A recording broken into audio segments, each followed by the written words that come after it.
The episode kicks off with Kim spilling his guts to this AI robot, talking about how his life's a living hell and how he absolutely hates his job. But hey, he's stuck doing it anyway. Does the robot care? Nope, it doesn't give a damn. Just like the middle child in a family, Kim's completely ignored. The AI robot just leaves him hanging, and Kim's left feeling even more depressed. We find out that the robot's name is Pax, and Kim's feeling betrayed because even Pax won't talk to him. Out of nowhere, another AI robot strolls up and tells Kim to move aside because it's got a package to transport. He steps aside, and the robot takes the package and goes. Kim's sinking deeper into his depression, feeling like he's on the edge of madness. He needs real human interaction, the warmth of a person, not cold machines. You don't want your girlfriend to be a robot, do you? Complete the like goal of 4,100 and please subscribe if you're new. I only need your like and subscribe to keep going. The scene zooms out and we see this massive Logitech warehouse with drones flying around and AI robots doing all the work, packaging, delivering, the whole 9 yards. And there's Kim, managing these machines, barking out orders. He glances up and thinks, man, I've really ended up in the wrong place. Then we get the backstory. It all started 2 months ago, right after Kim got discharged from the military. He was ecstatic about getting out, but that happiness didn't last long. His parents called him up and told him they'd moved to another city and left the old house behind. They paid for 6 months of rent on a place for Kim and basically told him, go live your life, make money, be successful. That was the day Kim's hellish life began. At first, Kim was loving it. No parents to nag him, 6 months of rent paid in advance, and a little nest egg from his savings. He figured he'd coast for a bit, maybe land a part-time job at a cafe, meet some girls, and just enjoy life. But the world wasn't that kind. Every cafe he walked into told him the same thing. Gotta have a year's experience, or gotta be really handsome, or better yet, gotta be a girl. Kim's dreams of chatting with girls at a cafe job crushed. So he started applying for other jobs, but one by one, the rejections piled up. 2 months later, his savings were drying up, and depression hit him hard. Feeling useless, Kim messaged his sisters, telling them he felt like the biggest loser in the world. And what did his sisters do? Made fun of him, of course. He's so lazy he's got them saved in his phone as Sister Hash 1 and Sister Hash 2. But Sister Hash 2 had an idea. She had a friend who could get him a job at the biggest delivery agency around. And that's how Kim ended up working at Amazonia. Kim's standing there, still looking up, thinking he can't believe this is his life now, delivering packages in a warehouse full of robots. His partner's a machine, and in return, he doesn't even get a decent conversation. Just as he's lost in thought, his manager walks up and Kim tenses up. The manager says they're out of tuna cans, but the AI system shows the storehouse is fully stocked. He tells Kim to go check the warehouse. Kim smiles on the outside, but inside, yeah, we all know how miserable he feels. But what else can he do? He heads to the warehouse and starts hunting for tuna cans. After a while, he finds them, climbs a ladder, grabs a box, and just as he's about to head down, bam! He hears a loud noise. Kim spins around and sees the 10-inch thick iron door slam shut. His heart sinks. He runs to the door, grabs the handle, and tries to yank it open, but no luck. In a panic, he calls his manager, but no answer. Now Kim's frustrated. He thinks about calling 911, but decides against it. Maybe it's just a technical glitch. He's not locked in a freezer or anything. It's not like he's going to run out of oxygen anytime soon. No need to blow this out of proportion, right? If he calls 911 for something small like this, his manager might flip out. So Kim waits, but he's bored. He snaps a selfie, sends it to Sister Hash 2, and tells her he's stuck in the warehouse. He figures he'll wait until evening, and if nobody shows up, then he'll call 911. She laughs, but then suddenly texts back, saying a building outside her place collapsed. Now Kim's stressed. He tries calling his sister, but she's not picking up. He's starting to get a bad feeling, and just as he's trying to process everything, the ground starts shaking and his phone falls to the floor. The warehouse alarm blares and an AI voice screams for all employees to evacuate immediately. Kim's heart is racing. He starts banging on the iron door, screaming, "I'm still in here! Open the door!" But nothing. 2 minutes pass and he gets no response. Desperate, he decides it's time to call 911, but when he grabs his phone, there's no signal. Kim's mind is racing. He's thinking, has the war started? Is the other country dropping bombs? He's trying to figure out what the hell's going on, but before he can, he hears a thud from outside the door. Kim freezes. His eyes go wide, something slamming against the 10-inch iron door, and it's bending like it's made of cardboard. Kim's hands start shaking. Whatever's on the other side of that door? It's not human. Seeing this, Kim gets real scared. His hands start shaking violently. At that moment, Kim realizes that whatever's happening is getting real scary. He hears the sound of a horn from outside. If Kim makes any noise, his death is certain. He stands still like a statue, frozen in place. Kim knows that whoever is on the other side of that door is not human. He starts sweating out of fear. Kim sits down on the floor, terrified. He's praying that whatever is happening will just end soon. Kim thinks this must be a nightmare. He tells himself, once I open my eyes, it'll all be over. But sadly, this isn't a dream. Kim falls asleep there, and when he wakes up, he's still in the same warehouse. It's packed with food and resources, so Kim grabs a box of tuna and starts eating it. Turns out it's been 3 days since Kim got trapped in that warehouse. No one's come to save him, and despite trying to call again and again, there's still no network. Kim realizes something big is going on outside, but he has no idea what. He's confused, wondering, is there a war going on? The alarm that was blaring loud for days has gone quiet since yesterday, so at least now Kim can sleep. But he's thinking, how long can I last here? His battery is about to die too. If he stays trapped, he's done for. Kim's just sitting there praying that his sister's mom and dad are safe. He hopes some soldier will come and rescue him. But then, out of nowhere, a notification pops up in front of his eyes. It says, "You have been chosen. Check your awakened ability." A holographic notification hovers in front of him, and another one soon follows. It says Kim's special ability is subspace, and that he can store any object in front of him inside this subspace, but he can only use it once. Seeing this, Kim smiles, a little crazy, and says, "Finally, I've lost my mind." After being alone for months and now trapped for 3 days, it feels like Kim has finally gone mad. He can't even tell the difference between fantasy and reality anymore, but with a smile, he thinks, hey, lasting 3 days in this situation is impressive. If he's really gone mad, might as well act like it, right? Kim sees it says he can store anything in his subspace, so he says, I want to store this entire logistics warehouse. The system confirms, and when Kim says yes, the entire warehouse disappears. Kim suddenly falls to the ground with a bang. He's confused. He gets up, looks around, and is shocked to see that the sky has turned yellow. All the trucks are upside down, and then he sees his boss lying dead, crushed by something big, with his guts spilling out. Seeing this, Kim feels disgusted. He almost pukes, and then he does. While this is happening, the system notifies Kim that the storing has begun.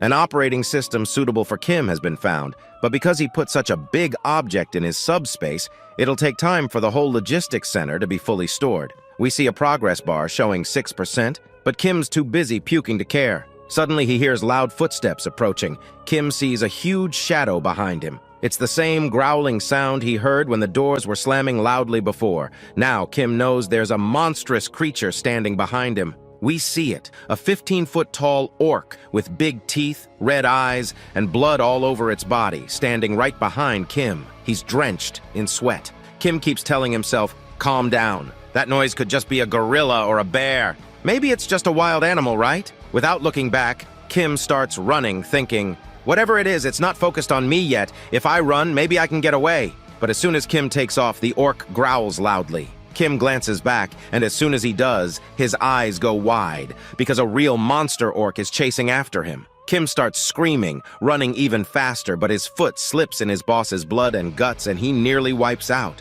He's freaking out, unable to process what an orc or some fantasy monster is doing here. He doesn't understand what's happening, and the orc is closing in fast. If this keeps up, the orc's gonna catch him in just a few seconds. Kim realizes his death is inevitable. But suddenly, the system notification pops up again. It says, synchronization complete, you can now enter your subspace. The orc is just a few feet away. Kim yells, yes! Without thinking, and a portal opens in front of him. Just as the orc raises its hand to grab him, the portal sucks Kim inside. Now, Kim's standing inside the portal, eyes closed, thinking, am I in heaven? But when he opens his eyes, he's shocked. The orc is still there, staring at him from the other side of the portal, but it can't come in. With a shocked face, Kim asks, why can't it get inside? Just then, a drone flies in and explains that no one can enter the subspace except Kim. Without his permission, no one can get in. Kim's stunned by how human-like the drone is.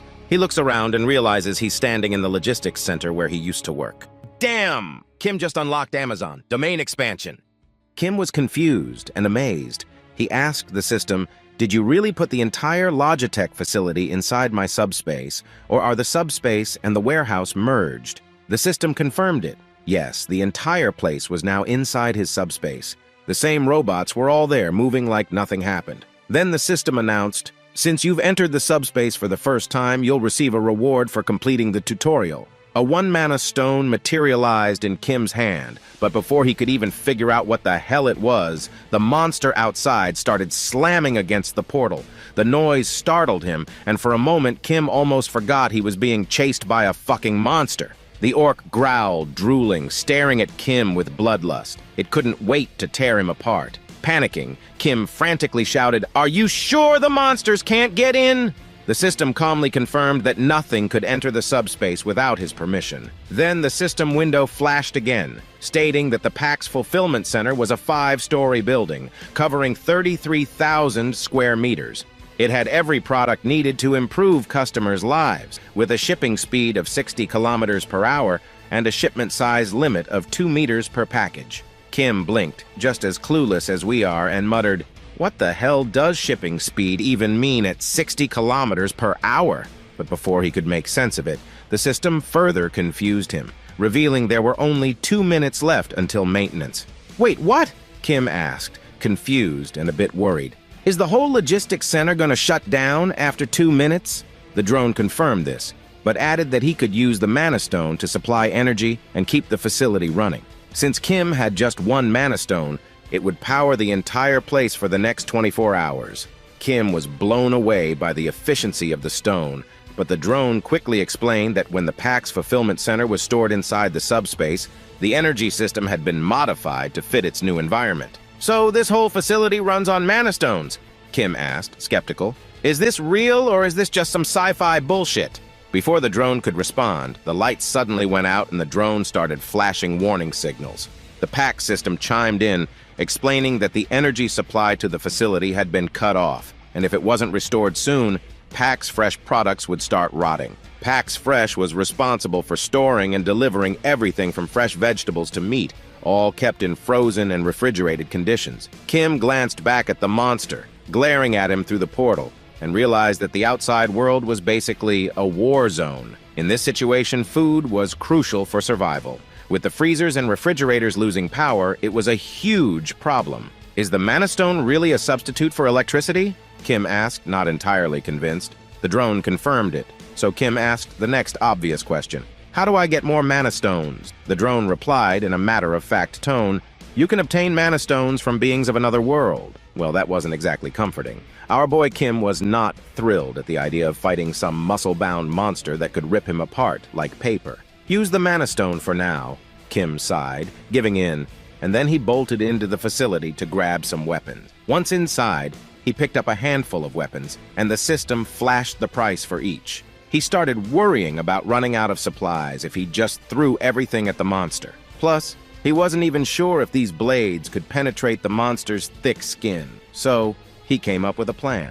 He'd focus on wounding the monster gradually. Since the orc couldn't enter the subspace, Kim didn't need to take it down in one go. He just had to injure it, save his resources, and avoid running out of weapons too soon. With all his strength, Kim threw an axe at the monster. It grazed its skin, and the orc roared, now even angrier. Seeing the monster getting even more rage-filled, Kim started to panic, but he kept going. He threw 13 more heavy axes, but nothing happened. Not a single dent on the beast. His plan wasn't working, and he realized he was running low on weapons. Desperate, he asked Pax how many axes were left in stock. While Pax was busy gathering the info, Kim thought to himself, should I throw a bowling ball?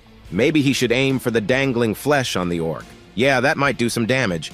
But then Pax shocked Kim with the response. There are 15 more heavy axes remaining. Wait, what? Kim said, baffled. He had just counted. There were only 15, and he'd already used 14. That meant there should only be one left. He quickly asked for the location of these extra axes. Once Kim reaches the storage area, he's shocked to see 15 axes scattered all over the floor. He questions why there are 15 axes when there should only be one. Pax explains in its calm, robotic tone that this is one of Kim's abilities.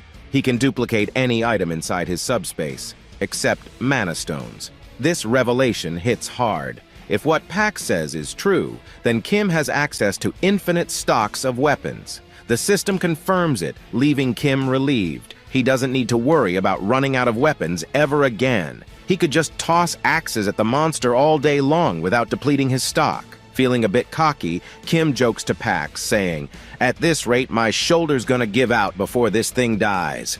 Pax, ever the helpful system, suggests something interesting. Why don't you try the automatic shipment system? Pax explains that Kim can ship one object every 30 seconds, and if he wants to reduce the shipment time, he can upgrade his subspace level using mana stones. Kim's like, "Wait, what? Ship an axe to the orc? How?" Pax calmly responds, "All you have to do is think about the axe, then shout, 'Ship.'" Kim's like, "All right, let's give it a shot." He thinks about the axe, yells, "Ship," and before he even knows what's happening, the axe rockets through the portal like a bullet, landing right in the middle of the orc's face, killing it instantly. Kim stands there, stunned, his eyes wide open. He's just unlocked Amazonia Prime service on beast mode. Finally, he understands what that 60-kilometer-per-hour shipment speed was all about. Pax then reveals that Kim can adjust the speed, maxing out at 60 kilometers per hour. To go beyond that, he'll need to enhance his skills. Naturally, Kim asks, "How do I level up these skills?" The system explains that he can do so using mana stones. At this point, Kim remembers the monster he just killed and realizes he's going to have to fight more of these creatures if he wants to advance. He doesn't waste time. He grabs some gear from the facility, starting with some lightweight combat boots for around 50,000 Korean won and tactical combat pants for about 78,000 Korean won. He also snags a detailed map of the Seoul metropolitan area and a permanent marker. With his map in hand, Kim circles the Gwangju district and marks the neighboring districts, setting a plan to work his way toward his final destination, Ijeongbu, where he hopes to find his parents. But there's one small problem. Kim's starting from Gunpo, and he doesn't even have a car. He realizes it's going to be a long journey to reach his parents. But hey, in a post-apocalyptic world, a regular bicycle is worth its weight in gold. At this point, it might as well be a Lamborghini. He hops on the bike and starts pedaling through the desolate landscape, determined to survive and find his family. After about 30 minutes, night falls, and he's managed to take down almost 12 orcs during this short journey. He then reveals to us that he has learned one valuable thing after taking down 12 orcs. But before he can explain anything about his discovery, a monster suddenly appears and tries to attack him. Kim quickly retreats into his subspace, leaving the monster outside. While the monster is immobilized, he uses his shipment ability again to deliver the axe with incredible speed. Unfortunately, the axe misses its mark slightly and only injures the monster's shoulder. To use his shipment ability again, Kim has to wait 30 seconds for the cooldown, and there's also a range limit of 10 meters. Despite these downsides, he's learned that his skills are pretty amazing and can be improved by gathering mana stones and upgrading them. Besides shipment, Pax's ability has other applications, and we will figure out soon what that is. Suddenly, the monster notices movement behind him, and when he turns around, he sees the axe flying back into the portal, and then it comes back, hitting him in the face again, sealing his fate on the spot. This is actually the second application of Pax's shipment ability, which is also known as product retrieval. It automatically brings back dispatched items, which is just as convenient as the shipment ability. Kim uses his retrieval ability once more to get the mana stone from the monster. He's kind of curious why he can't simply retrieve the mana stone like this without killing the monster. He then asks Pax the same question and learns that he can only use the retrieve skill on the stone because it belongs to him only after he kills the monster. Nevertheless, Kim steps out of his subspace and reveals to us another piece of crucial information he had learned about this apocalyptic world. Apparently, the bizarre orcs aren't the only creatures ravaging the planet. There are also winged monsters, and he knows it's going to take a lot to hunt one of those down. Suddenly, he hears cries for help. But before he can figure out who is calling, the scene transitions to a man named Choi, desperately trying to run. He's so exhausted that each step seems heavier than the last, and a flying creature is trying to hunt him down. The monster swoops in, slamming the man from behind and sending him crashing to the ground in agony. There's another person behind the injured man, but before this other guy can help his friend up, the monster lands right in front of him and blocks his path. Its ferocious mouth is drooling, as if human flesh is the most delicious thing in this area. But strangely enough, the monster doesn't attack the man standing in front of it. Instead, it turns its gaze toward Choi, who is lying on the ground, groaning in pain. The man is bewildered to see that the monster isn't attacking him and realizes that this creature was targeting Choi all along. Likely because Choi is smaller and seems like an easier target. He has no clue what to do against this giant monster to save his friend, because all he has is this little knife, and he's not sure if this knife can even be used to distract the monster. Just then, the ring of a bicycle bell echoes through the area, and not surprisingly, it's our boy speeding toward them. But these two have no idea who or what is coming their way. Before they can process what's happening, they watch in shock as the monster that was hunting them down is struck by a projectile, sending it sliding across the ground from the force of the blow. The monster was knocked down by a single throw of an axe, leaving both of the men struggling to process what they had just seen. Kim quickly checks if they are all right, but they are still in awe, their jaws hanging open as they try to grasp how someone on a bicycle managed to defeat a flying wyvern with just an axe. The two of them quickly ask Kim if he is a soldier, and they begin bowing their heads in respect, grateful for saving their lives. Kim, glad that they are safe, answers their question by pointing to his uniform. He explains that he is an employee of Payex FC, and they can see he is wearing the company's uniform. This revelation shocks them even more. They had assumed he was a seasoned soldier given his impressive skills and appearance. Even if he wasn't a soldier, his abilities are so extraordinary that if they hadn't seen it with their own eyes, they'd never have believed that someone could take down a wyvern with a simple axe throw while riding a bicycle. Kim is surprised to learn that these people are familiar with the concept of abilities. One of them quickly agrees, mentioning that he has an awakened ability himself, though it's just a modest driving ability. Given the circumstances, he hasn't had a proper chance to use it. The other Choi begins to laugh and admits he feels a bit envious because he hasn't awakened any ability himself. Kim then asks if there are any other people around. Choi confirms that there are not, explaining that they are in Block C, which has a logistics center. A lot of people gathered here, but unfortunately, monsters did too. Most of the people were attacked, killed, or eaten alive. Only around 10 to 15 survivors are left, and they are relatively isolated in Block E's underground terminal. He further explains that they were looking for a road that vehicles could use, and they also wanted to gather some daily necessities, but suddenly they were attacked by the monster. The other person then suggests that instead of talking here, Kim should join them. He's welcome to come with them to their living quarters on the 4th floor of the basement. They assure him that the monsters never attacked that area, so they can sleep comfortably there. They even offer him some light snacks. Kim considers the offer, eyeing the opportunity to gather some info on the vehicles they mentioned earlier. He's desperate for any leads on how to get a functioning ride. After a moment of hesitation, he decides to accept the invitation, even though he's still unsure if he should trust them fully. As they begin to walk away, the camera pans back to the dead monster lying on the ground. That's when our boy, Kim, quickly retrieves the mana stone from inside the beast, tucking it into his subspace. He feels a surge of relief, knowing that these guys have no idea about his ability. And since Kim isn't exactly a benevolent god, he knows he's got a backup plan. If anything goes south, he can escape into his subspace without a second thought. A while later, they finally reach the basement. As they walk in, Kim's eyes widen in shock. He sees a man who looks like he's just taken down an orc all by himself. Kim's heart skips a beat. This guy is no joke. The atmosphere inside the basement is tense, and Kim starts to realize just how dangerous this place really is. He's definitely scared, but he's got to keep his cool. Choi quickly runs over to his friend, asking what happened and if everything is all right. The orc killer reassures him that everything is fine, explaining that the orc must have wandered in by accident. Fortunately, it didn't see them, so they were able to take it out easily. No one is injured, but they can no longer be sure that the place is safe. On the other hand, Kim feels a bit terrified by how dangerous this place is, but he quickly snaps out of his thoughts when the orc killer asks about him. Choi explains that Kim is the one who saved them from the wyvern and used to work for PAX FC. He also mentions that Kim is quite strong, having killed the wyvern with a thrown axe from a distance. Everyone is amazed and curious about what kind of ability he might have. At that moment, a woman rushes toward Kim, absolutely thrilled that he saved Yongsu and Choi. She's so grateful that she begins doing a happy dance. The others start to gather around him, showering him with praise.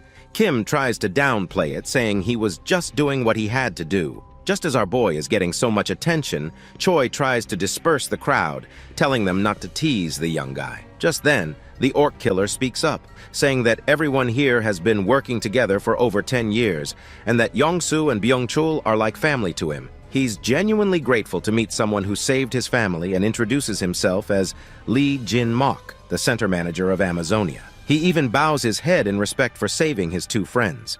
Once the pleasantries are over, Jin-mok gives Kim a brief rundown of the place. He explains that while they can't guarantee the safety of the location, it's much more comfortable than the outside world. They have food and water supplies from the logistics center, so Kim can eat as much as he wants without feeling embarrassed and can make himself at home. Jin-mok also mentions that they have plenty of supplies and can get more from the logistics center if needed. However, Yong-soo interrupts to point out that the logistics center they're talking about has suddenly disappeared. Of course, everyone is left wide-eyed and their mouths are hanging open at this absurd news. Jin-mok quickly asks, "What on earth does this even mean?" Choi confirms it again, saying it's literally gone, and explains that this is why they were chased by the wyvern. The others in the group refuse to believe this and question how such a massive building could simply disappear. Jin-mok finally comes to terms with the reality and tells his other friends that if the monsters roaming around can be real, then it's not too far-fetched to believe a building could vanish into nothingness. Meanwhile, Kim stands silently, and I'm not quite sure if the disappearance of that logistics center has something to do with our boy's subspace. Anyway, the manager tries to keep everyone calm and tells them that no matter what, they need to dig through the tunnel. If they stay here, things will only get worse. He encourages everyone not to be discouraged, saying their time has just come a little early, and they will start heading into the tunnel as soon as possible. The woman from before tries to motivate the others by reminding them that even without the logistics center, they still need to think about their next move. So she insists they must force their way through. Kim turns to the manager, asking what "force our way through" actually means. The manager explains that everyone here has homes elsewhere, and vehicles are essential for travel. However, with the roads blocked, they need to find a way through. Kim perks up at the mention of the vehicles and asks for more info. The manager confirms they do have working vehicles, but explains that all the roads are blocked. The golf course obstructs the way to the north, containers block the east, and the southern Yongdong Expressway is completely destroyed. The tunnel to the west is the only exit, but unfortunately, a group of wyverns has taken over that tunnel. Until now, everyone has been surviving by getting food and water from the logistics center, but now they have to force their way through. The manager tells Kim that he doesn't have to go through the tunnel since the blocked roads are for vehicles, and there are ways to escape on foot or by bicycle. However, Kim quickly responds that he needs a vehicle as well, and thinks it's best to go through the tunnel. The manager does not try to change our boy's mind any further, and simply says he's welcome to join them if he's up for it. Kim smiles and says he'd be glad to work with them. Kim also thinks to himself that it would be better if he kept his abilities hidden. While the group seems nice enough, he can't ignore that they've been struggling to survive while he was safe in the center. They might have run out of food and supplies, and he's sure they won't be upfront about their situation. He understands their need for secrecy and plans to stay cautious as well. He then turns to the manager and says he wants to check out the situation with the tunnel and the wyvern. He's planning to go scouting, but in reality, he just wants to use his abilities to demolish that horde of monsters and rack up some sweet mana stones.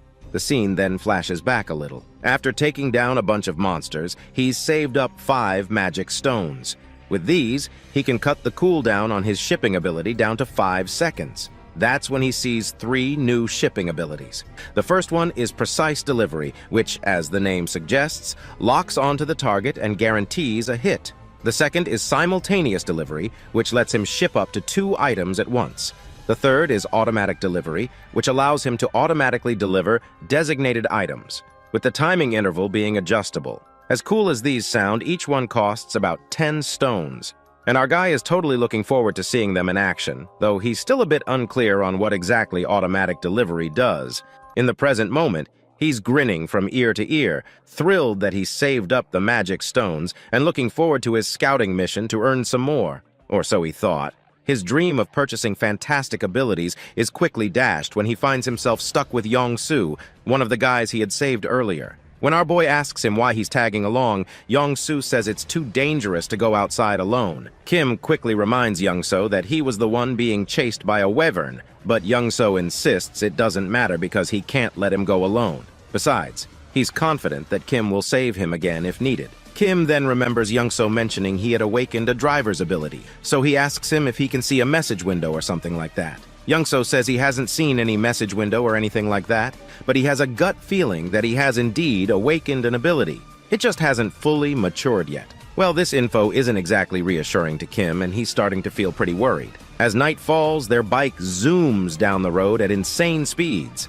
Kim is literally sweating in fear as he watches Young-soo steer the bike with one leg while trying to balance on it. When he asks why Young-soo is driving like this, the man responds that there are so many cars on the road and it's hard to see. That's when Young-soo spots a wyvern up ahead. Kim quickly tells him to stop since he can't see a thing. It looks like the monster has finally caught up to their presence, and as it glares at them, Young-soo asks what they should do. Just then, a projectile hits the monster, taking it down in one blow, leaving Young-soo completely baffled. Meanwhile, Kim calmly tells him to keep his head straight and not look back. While he says this, he sneakily retrieves the mana stone and stores it in his subspace. Finally, Young-soo points out that he can see the tunnel up ahead. He slams on the brakes, but before Kim can ask him why he stopped in the middle of the road, the reason for their abrupt halt becomes clear. They see a ton of monsters crawling around the area. Young-soo is absolutely terrified, and it wouldn't be surprising if he's already sharted in his pants. As one of the monsters starts to walk toward them, Young-soo is pretty sure their game is over. Even with the electric bikes, there's no way they can outrun this many wyverns. Just as Young-soo braces himself for the worst, Kim decides he has no choice but to use his subspace ability. He quickly calls up his system, dumps his mana stones to cut down the cooldown from 30 seconds to only 5 seconds. Young-soo, confused, asks what the heck he's doing, but Kim doesn't bother to explain. Meanwhile, the monster lets out a deafening roar, and every monster in the vicinity starts closing in from all directions. Just in the nick of time, Kim shouts, "Ship!" and a projectile comes crashing down, taking out the monster and saving Young-soo. Young-soo, still anxious and panicked, glances back and is left wide-eyed when he spots a huge portal behind them, and Kim was standing in front of the portal. Then we see Kim upgrading his subspace 6 times, reducing the cooldown time of shipment to just 5 seconds. Pax explains that if Kim wants to reduce the shipment time even more, he'll have to upgrade his subspace level further using mana stones. On the other hand, after taking down the monster, Kim quickly grabs the mana stones from it and tells Young-soo to stick close, because that's the only way he can keep him safe. Young-soo, still clueless about what's going on, nods and follows, though he's wondering why there's a whole logistics center behind them. Just then, more monsters show up, trying to attack Young-soo, but with Kim's Amazonia Prime service in full swing, he takes out a wyvern in one shot. But it ain't over. More wyverns show up, and this time, they're gunning for Young-soo. Thinking fast, Kim opens his subspace in front of Young-soo, acting like a shield, saving him from the attack. The monsters don't back down, though. They brutally slam into the subspace barrier, but Young-soo, caught off guard, stumbles back and falls to the ground. The monster regains its footing and charges again, but Kim slips into his subspace just in time, leaving the creature to crash into the barrier once more. The next second, an axe flies out, taking the monster down in one clean hit. Young-soo watches the whole thing in awe, as if he's just witnessed a miracle. He can't believe what he's seeing. The logistics center, the axes flying around like magic. He's starting to see Kim as something more than just a man. To him, Kim is a god, and the tunnel is just a speed bump he can handle without breaking a sweat. As Kim reflects on how everyone in the basement wanted to use the delivery vehicle to safely move food, he realizes the tunnel was just part of the plan for them. Even if they make it through, the monsters will still be out there. But for Kim, it's different. He just needs the vehicle to get from point A to point B. Handling the monsters is just another day at work. Young-soo starts feeling a little jealous, thinking how easy it would be if he had Kim's abilities. He could get to his family in no time, but what really puzzles him is why Kim, with all his power, even bothered to help him in the first place. Suddenly they notice the monsters running away. Kim smirks, fascinated. These reptiles are smarter than he thought. They know when to flee instead of charging into certain death. While Kim's retrieving the mana stones, Young-soo spots a blue stone hovering in the air and asks what it is.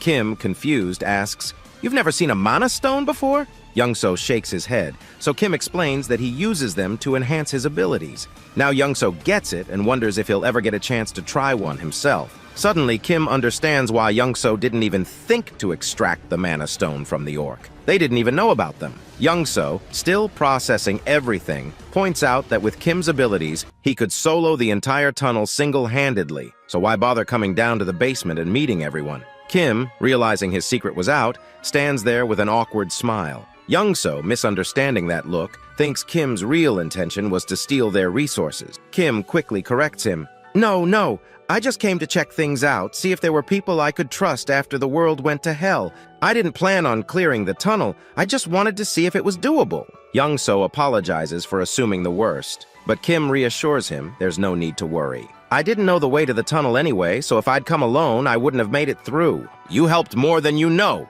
he says with a grin. Kim then suggests they head back since the wyvern has receded for now, but there's no telling when it'll attack again. That's when Youngso nervously asks how far Kim's planning to go that he needs a vehicle. Kim explains that he's trying to reach his family, and his final destination is Uijeongbu, near the Gangnam district. Hearing the word Gangnam, Youngso is startled. With a trembling voice, he says, I'm heading to Indeokwan, which is on the way. If it's not too much trouble, can I come along with you to Indeokwan? My family's there. Kim isn't sure how to respond at first, but Youngso continues, saying he's not confident he can make it home safely on his own. My driving ability won't help me in a fight, but with you around, we've got a better chance of getting through. Youngso promises to help Kim reach Gangnam faster than anyone else and swears he won't be a burden. He even offers to provide food along the way. Kim starts seeing some real value in this partnership. Youngso's driving skills are beyond doubt, and more importantly, if this guy is on his side,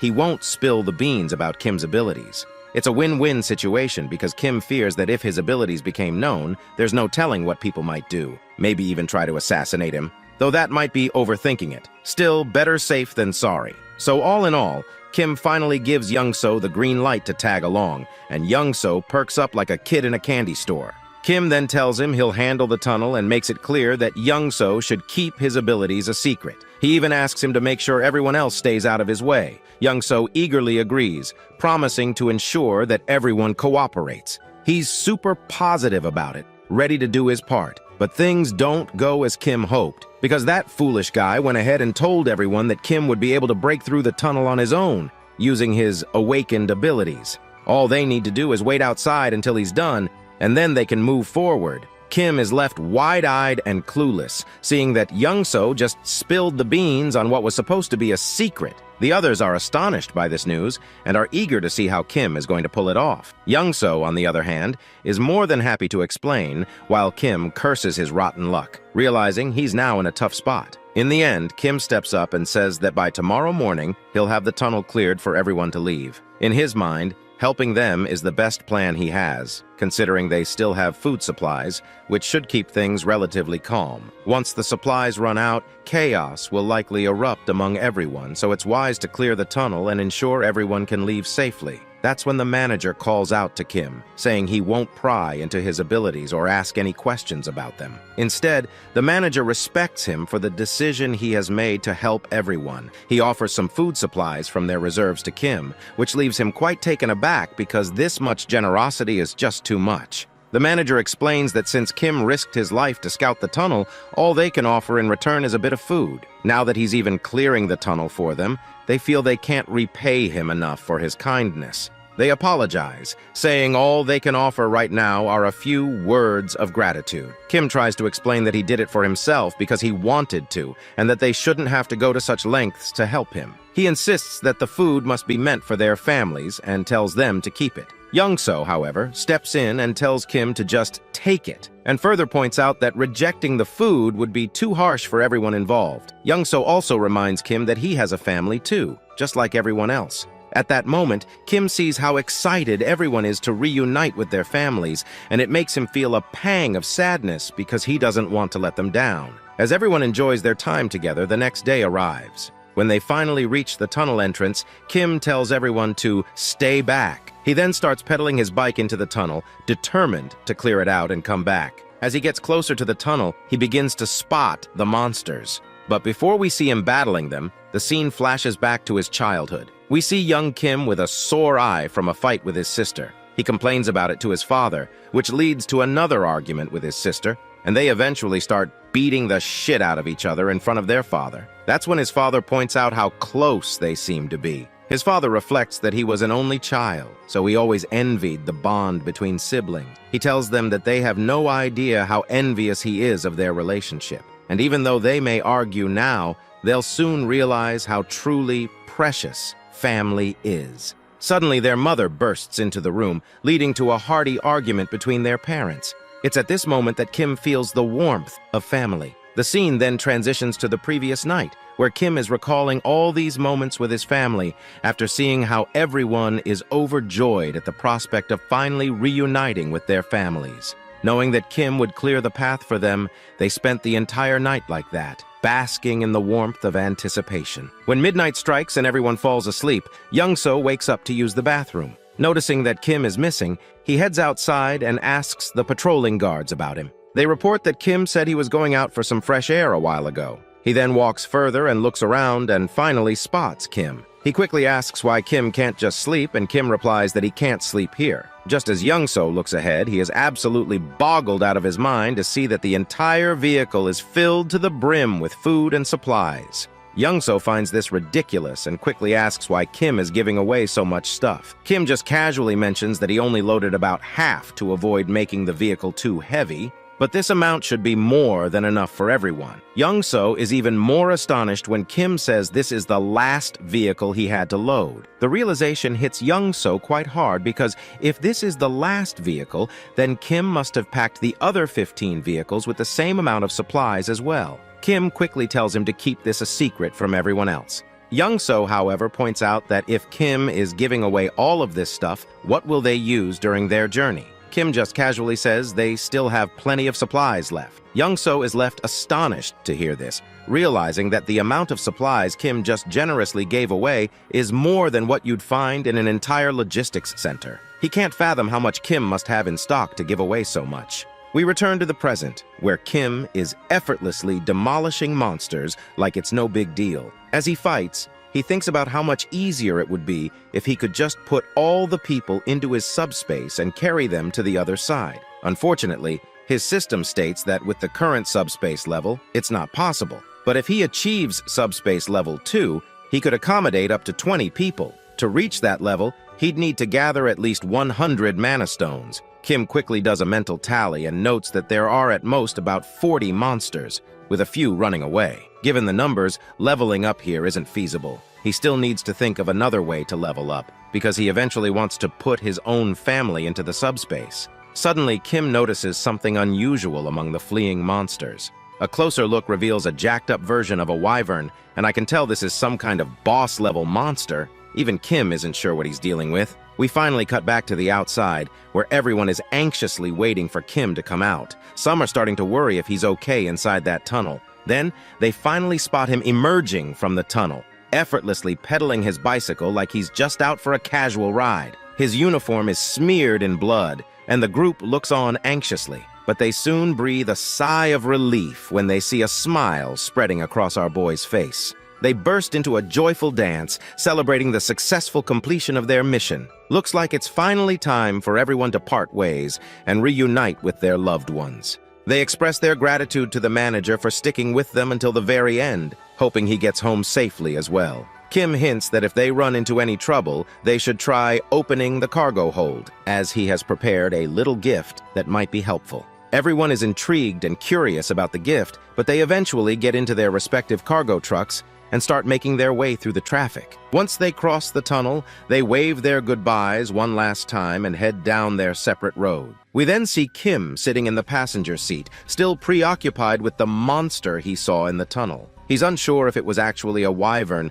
as it fled so quickly he didn't get a good look. He starts wondering if the wyvern he spotted was a leader, or maybe just an adult version of these monsters. But his thoughts are cut off by a weird crunching noise coming from under the truck. When we look near the tires, we see the trucks have run over some dead bodies, and the driver's face is full of sadness from hearing the bones breaking. Even Kim can see the regret on his friend's face, but they've got no choice but to keep moving. With bodies and wrecks everywhere, there's no clear path, and it's a mess no matter where they turn. He thinks to himself that if his discharge had been delayed by just 3 months, he might have been one of those dead soldiers. The whole situation is worse than they thought, with monsters still munching on the corpses. Suddenly, Young-so calls out to him, which snaps our boy out of his thoughts. Once he looks ahead, they see the road is blocked up ahead. Young-so points out that the barbed wire looks like it was set up by the military to block something, and they'll have to take another route. He mentions there should be another bridge they can cross.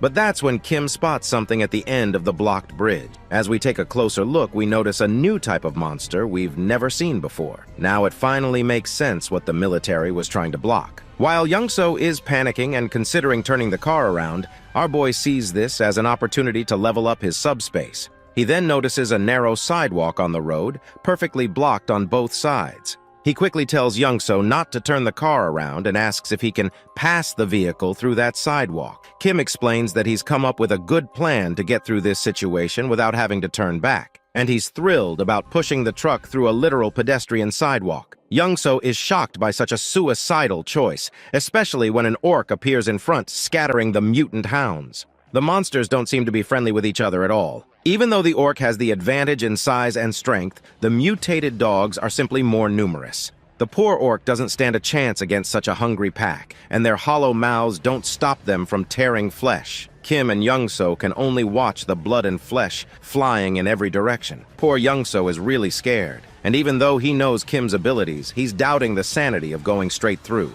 Just to be sure, he asks what Kim meant, and if he really plans to cross this bridge. Kim is confident more than his frightened friend realizes. While Young-so tries to gain courage, Kim asks him a strange question. Ever heard of a game where 3 races wage war against each other? It's called Stark, a space strategy game. But Young-so, being much older, has no idea about this game. Kim decides to explain. In the game, players could play on customizable maps and change settings however they wanted. One of Kim's favorite maps involved fending off swarms of monsters with limited units and using terrain to their advantage. And to Kim, this current situation feels just like that map. Of course, Young-so doesn't know why he's being told all this, but his understanding isn't necessary. All he has to do is follow what Kim tells him. First, Young-so has to turn the car around and back up to the barbed wire barrier. Naturally, tearing down the barbed wire makes a ton of noise, attracting the attention of the monster hounds that are busy feasting. Now, it's Kim's turn to get down to business. He activates his system and resorts to the last skill he wasn't even planning to use,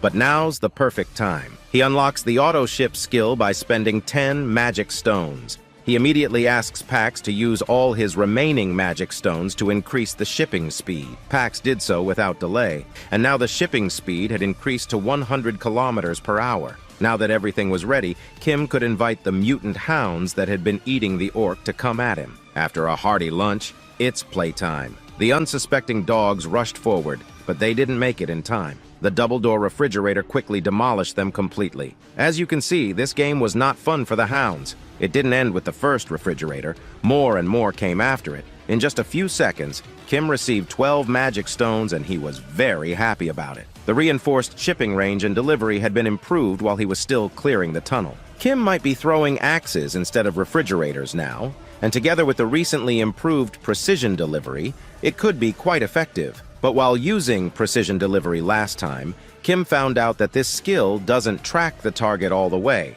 Instead, precision delivery only slightly corrects the direction according to the movement of the target. This could be a big problem against these hounds, which are not just fast, but incredibly quick. Even an axe, flying at 100 kilometers per hour, can be dodged by these hounds when attacked from afar. Moreover, these creatures are so fearless that they won't stop, even if one of their kind dies right next to them. Considering the current situation, where the delivery interval is 2.5 seconds, axes won't be enough to hold off their onslaught. But the refrigerator, thanks to its size, is perfectly suited to destroy several targets in a single shipment. Not only is the fridge wide, but it's also heavy enough to take down hounds with just a graze. On top of that, the automatic delivery he had just improved proved to be very convenient. Kim didn't even need to watch the battlefield. The system automatically destroyed any approaching threats. For now, our hero could just rest and relax. The hounds didn't give up, despite not even getting close to Kim. All they could do was howl with rage and keep trying. Let's be honest, though, against the flying refrigerators, they didn't stand a chance. As the battle continued, Young-so had the carelessness to look back. He nearly lost his jaw in surprise when he realized what he saw. He thought Kim could only throw axes, but here were refrigerators that were beyond his imagination. Okay, one flying refrigerator was something he could still picture, but a new one every 2 seconds was unbelievable. Plus, why would the logistics center have so many refrigerators in stock? Young-so began to wonder if the stock being retrieved was coming out as new products. Even if axes are indeed retrieved and reused by Kim's system, how it could work with refrigerators was unclear to him. Young-so just couldn't believe it and froze in place. He didn't even notice when Kim came back to him and asked if he wanted something to eat. Young-so finally realized what was going on and asked a question to make sure. He wondered if it was possible that Kim's supply was infinite. Kim was a bit surprised by the question.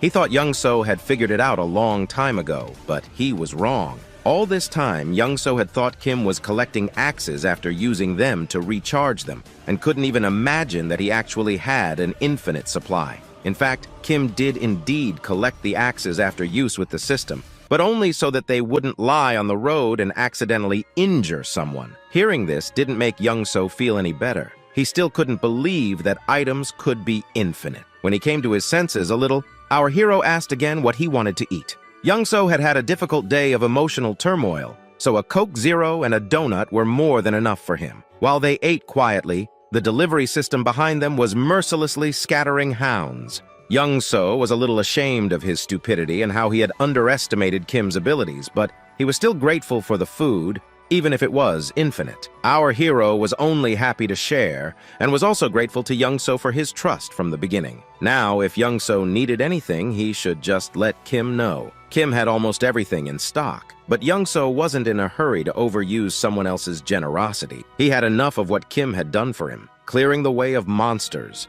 and helping him get home faster. After crossing this bridge, it would only be about an hour's journey to his home. Kim was happy to hear that his friend would be able to see his family soon. Young-so was too, but he also had fears about what he might find there, just hoping that his family was safe. Kim understood him well, for he too was worried about his own parents and sisters. He wanted to give Young-so a gift and noticed his ragged clothes. He shouldn't return to his family like this. Besides, the hounds were still continuing their futile attempts, and they had time to solve the clothing problem. The only remaining question was what style Young-so would choose. He was already uncomfortable with Kim helping him, even with clothes, but he didn't refuse. After all, Young-so was sure that Kim had what he needed: aviator glasses and a cool jacket. Just what a top-class driver needed to drive around the apocalyptic landscape. Wow, is that you, Truck-kun? Just in time, the hounds were almost finished. Only a couple more to go. With his new look, Young-so gained an unprecedented confidence,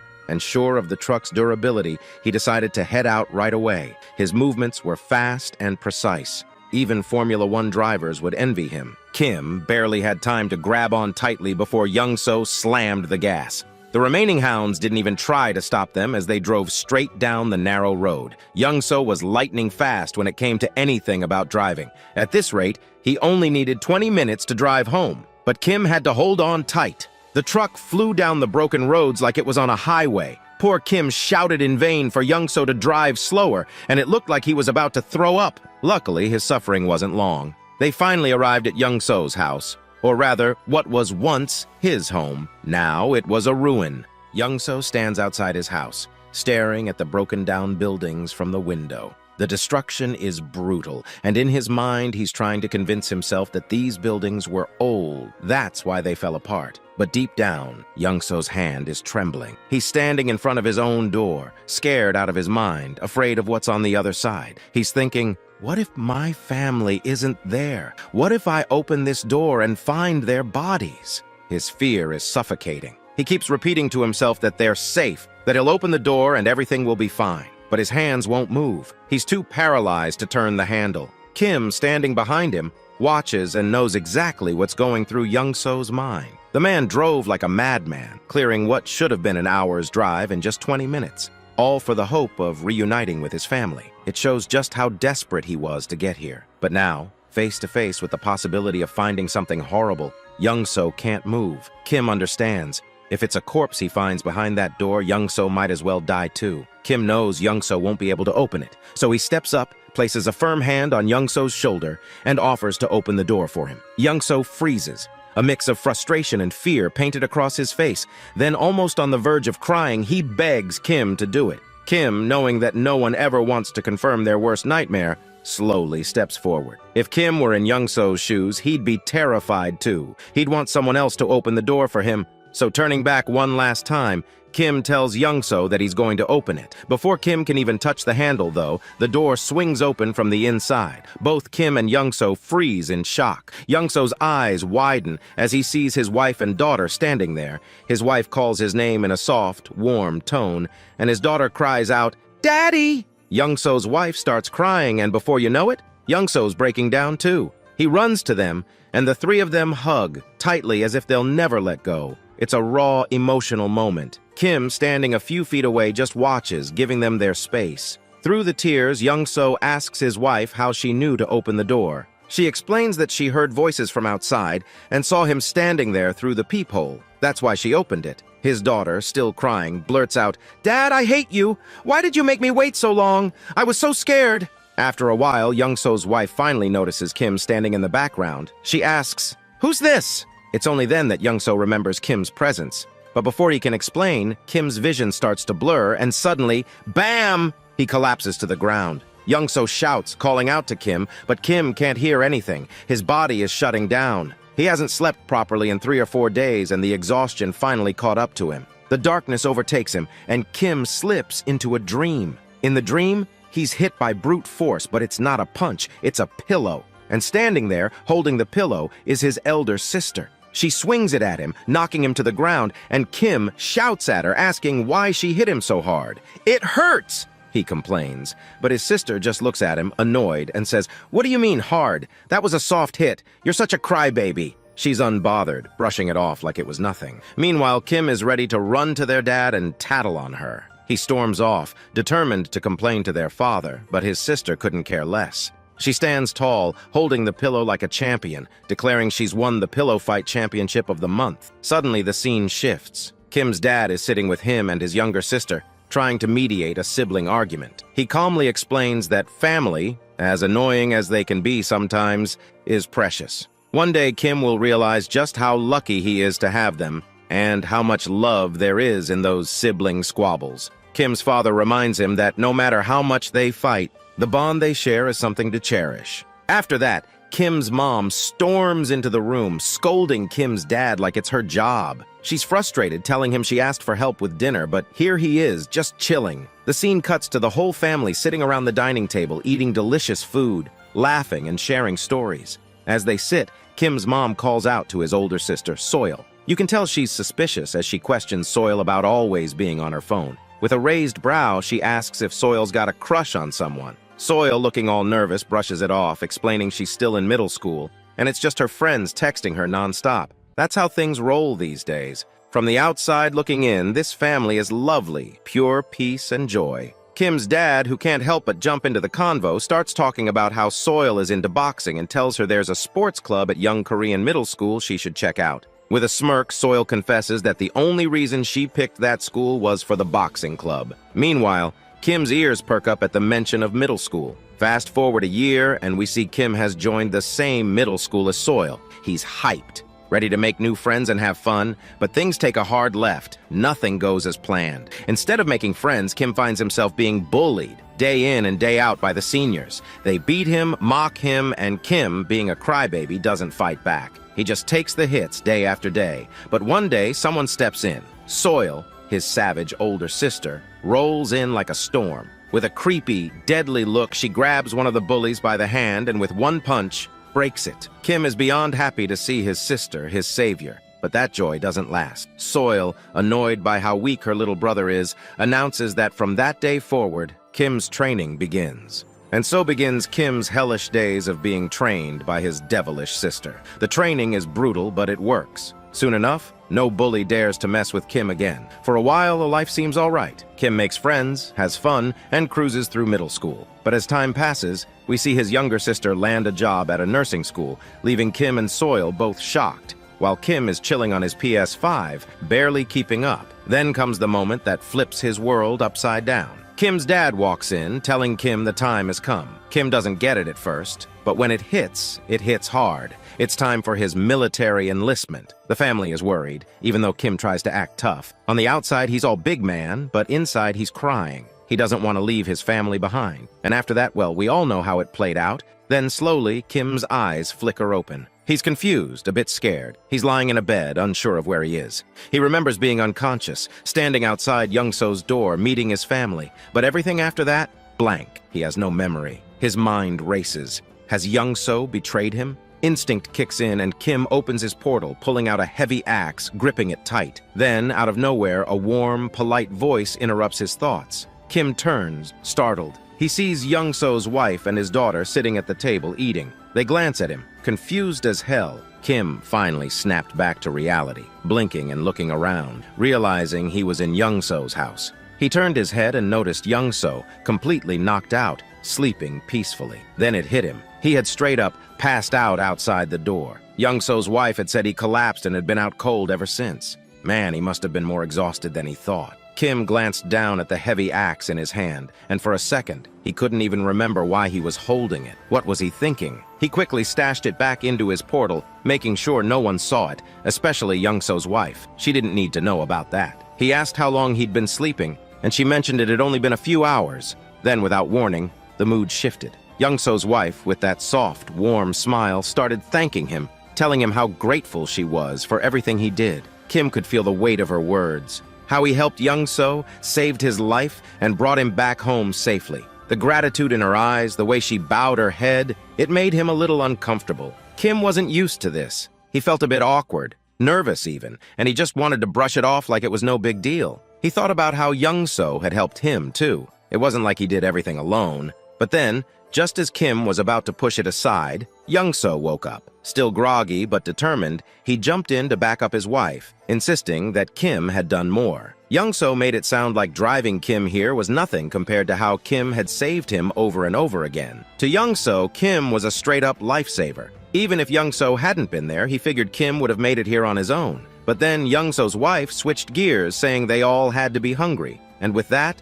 the vibe shifted once again. Kim's stomach growled, and he realized he hadn't eaten in what felt like forever. She mentioned that Young-so had refused to eat without him, waiting until Kim was up. Kim couldn't help but smile. Young-so, with that goofy grin, was all about eating together. So, with a warm chuckle, they both decided it was time to dig in. And then, bam! The scene cut to the kimchi stew in front of Kim. The moment his eyes landed on it, his mouth started watering. The smell alone brought back memories of his mom. He could feel his heart tighten, but in a good way, a bittersweet kind of way. The food wasn't fancy. Young-so's wife even admitted she didn't have much to work with, but to Kim, it didn't matter. This was his favorite. Nothing felt more luxurious than kimchi stew, especially after everything he'd been through. The first bite? Heavenly. The moment that stew hit his tongue, it was like fireworks going off in his head. Every single cell in his body felt alive again. The flavor, the heat, it was almost too good to be true.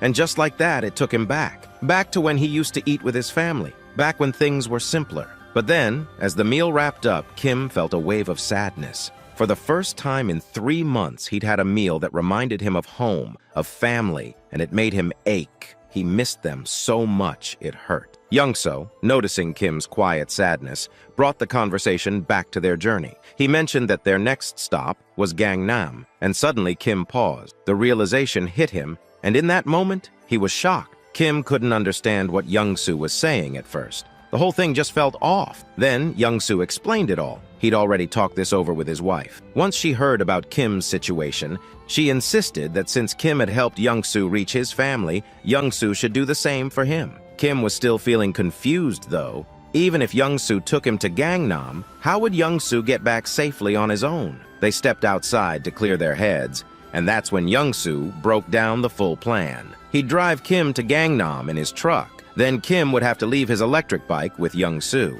Once they got to Gangnam, Young-soo would use the bike to make his way back home. Hearing this, Kim finally started to calm down, but the whole thing still didn't sit right with him. Why was Young-soo going out of his way to help him? Sure, Young-soo was a god-level driver, and with the bike, he'd be able to dodge most monsters, but the guy didn't have any combat skills. If a big monster, like a viper, came after him, it would be game over, and it made no sense. Young-soo had a truck full of resources. His family was safe. Why risk it all just to help Kim? Something wasn't adding up. So Kim finally decided to ask the question that had been bugging him. Why was Young-soo putting his life on the line for him? Young-soo smiled warmly, like he knew Kim was going to ask that. Then he dropped the real reason. Why did Kim help him first? Kim didn't want anything in return, didn't ask for favors. He just helped. If Kim hadn't been there, Young-soo would have died in that tunnel. So now, Young-soo wanted to repay the favor because they were in the same boat. Kim might have an awakened ability, but that didn't mean life wasn't still tough for him. Young-soo knew what it felt like to be desperate, to hold on to hope that your family is out there somewhere, safe. That's why he risked the tunnel. And now, he wanted Kim to feel the same joy he did when he reunited with his family. But Young-soo, with that sly grin, reassured Kim that if things got too dangerous, he'd get out. His driving skills would get him out of any situation. He wasn't about to risk his life unnecessarily, so Kim didn't need to worry. That's when Kim got hit with a flashback. He remembered when he first left for the tunnel, spotting a car with the keys still inside. Young-soo could have left everyone behind, but he didn't. He stayed with the group, helping them out. That's when Kim realized Young-soo was lying. He wasn't going to abandon Kim. He just didn't want to admit how far he was willing to go to help. So, with a kind smile, Kim agreed, but he added a condition. If Young-soo was coming with him, he had to bring his family along. Kim explained that he'd upgraded his subspace, and now he had the ability to bring others inside. Young-soo's family would be safer in there than in the building. Without hesitating for even a second, Young-soo threw on his gangster sunglasses and grinned like a boss, ready to drive that truck with his god-tier skills. Meanwhile, Kim had already upgraded his subspace to level 2, using 16 of his 116 mana stones. Now he could fit up to 20 people inside. The system told him it would take 6 mana stones a day to maintain it now, but that didn't faze him. The system asked if Kim wanted to allow external presence in the portal, and he said yes.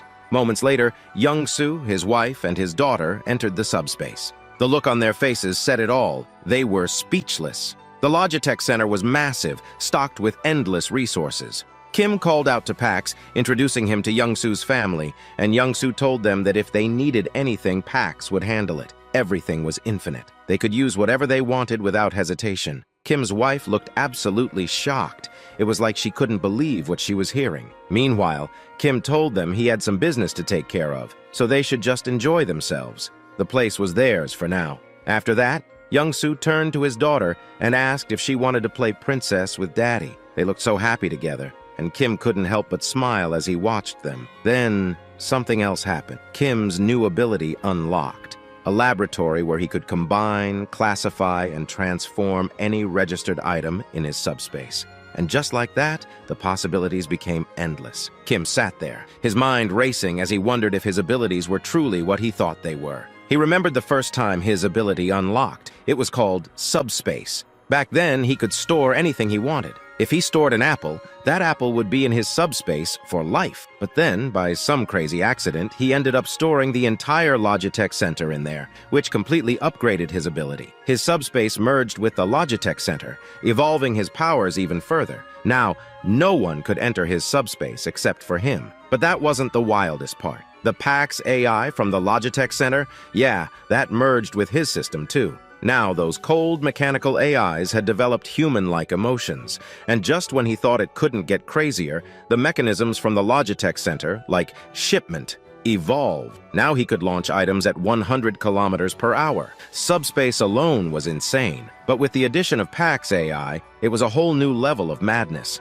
Kim hadn't expected his ability to upgrade this much, but after reaching level 2, the game had changed. Kim now had another wild option. He could put anything in his subspace one more time. That revelation shocked him. The idea that he could store anything, that he had a personal lab where he could combine and create new items, was mind-boggling. At this point, it was like playing Minecraft IRL. He couldn't help but wonder what would happen if his subspace hit level 3 or 4. What kind of crazy powers would unlock then? But thinking about it wasn't going to get him anywhere. He didn't have enough mana stones to level up just yet. So for now, he needed to focus on what new thing he would add to his subspace. Last time, it had been the Logitech Center, which turned out to be a blessing in disguise. But now, Kim, with a majestic aura, decided to command his system to store the entire Earth in his subspace. Yeah, you read that right. He was about to store the Earth. If that happened, every living being would float off into space. The system asked for confirmation, and Kim, with a bit of tension, confirmed. But after 2 minutes, nothing happened. Then the system sent a notification: failure. The Earth couldn't be stored because it was outside the storage range. Kim sighed, figuring something like that would happen, but he had to try. It was worth a shot. Suddenly, Youngso appeared, talking about the route to Gangnam. Kim listened, but quickly asked why Youngso wasn't playing with his daughter like he had said. Youngso smiled kindly and explained that his daughter had been scared in the building, never feeling safe. But now, in this new place, she felt secure, and that's why she'd finally fallen asleep. It was all thanks to Kim. Youngso was grateful, and Kim, always humble, reminded him that Youngso had helped him just as much. If it hadn't been for Youngso's driving skills, Kim wouldn't have made it this far. They were even in his mind. But Youngso, with a serious tone, said he'd do whatever he could to help Kim. The scene shifted, and there they were. Youngso, driving his truck in God mode, rocking his gangster glasses. Kim was tense, feeling like the air had gotten heavier. Something was off, and he could feel it. Youngso, smiling, casually said that driving was the only thing he was good at, and he was confident no one could drive faster than him. He told Kim to buckle up, because things were about to get wild. Kim knew exactly what was coming and started crying inside. And then it happened. Youngso hit the gas, and the truck blasted off like a rocket. In no time, they had covered a huge distance, but everywhere they looked, there was nothing but destruction. The land was torn apart, and buildings were in ruins. While Youngso kept his cool, smiling, Kim looked like a zombie. His face was pale, dried up from the stress. Youngso mentioned they'd be at their destination soon, but just as they were closing in, they saw the road was blocked. Military barricades, complete with spike strips, were laid out. Kim realized something wasn't right. These weren't normal barricades.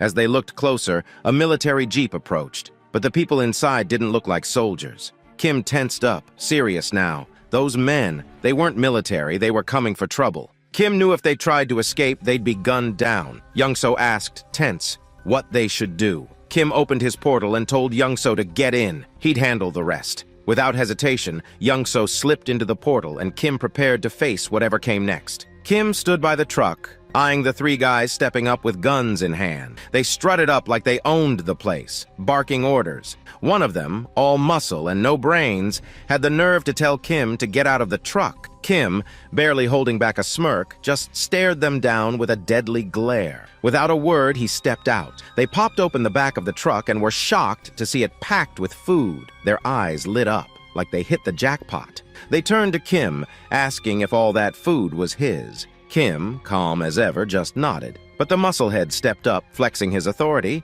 and said that this food wasn't Kim's anymore. It was theirs now. Kim knew these clowns weren't military, not even close. These jokers were just after his resources. Musclehead, trying to look tough, asked Kim where he got all this stuff from. Kim, deciding to play dumb, acted like a clueless delivery boy and said he worked at the Logitech Center. They weren't buying it and demanded to know where the center was. Kim explained in the most casual tone that even if he told them, they wouldn't make it there. The roads were blocked, and monsters were all over the place. He had barely made it himself, just trying to survive. Musclehead wasn't impressed. He shot Kim a deadly stare, asking how much more loot was left at the center. Kim, playing along, said the food in the truck was just a fraction of what was stored there. One of the other guys checked his watch, muttering that it was almost time. Kim was confused. What were they rushing for? Before he could figure it out, bam! Musclehead punched him straight in the gut. Kim hit the ground hard. Wind knocked out of him. Before he could even catch his breath,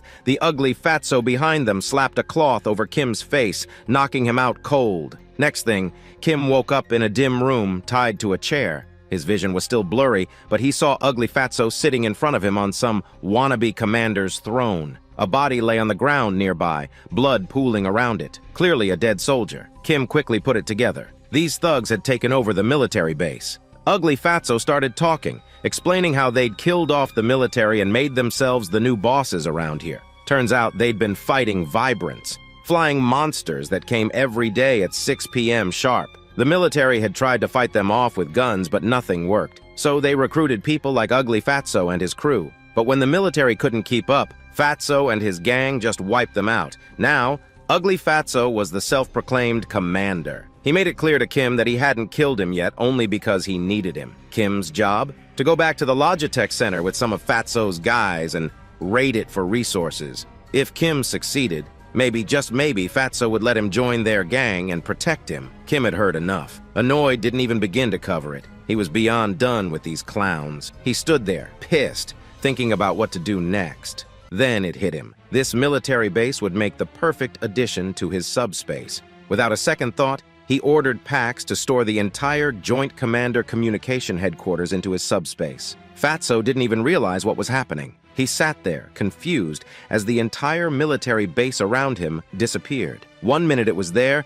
the next it was gone. Poof! Fatso was left sitting on his chair, out in the middle of nowhere, completely clueless. By the time Ugly Fatso figured out what had happened, it was too late. Kim had already disappeared into his portal, leaving Fatso sitting there with nothing but his chair in the middle of the deserted wasteland. At least Kim was nice enough to leave him something to sit on. All around, Pighead and his goons are left totally dumbstruck. They're clutching their rifles, heads tilted to the sky, trying to wrap their brains around the fact that the entire building they were just in vanished. The Pighead himself just sits there in his seat, eyes darting left and right, fear and confusion plastered across his face. He's thinking, where the hell did the entire building go? Meanwhile, Kim spits on the ground only to see a hint of blood in it. That punch from Pighead must have done some internal damage. He feels himself start to sway, like he might faint any second. The military base had drained his mana like nothing he'd felt before. It was like his energy had been sucked dry, leaving him weak as hell.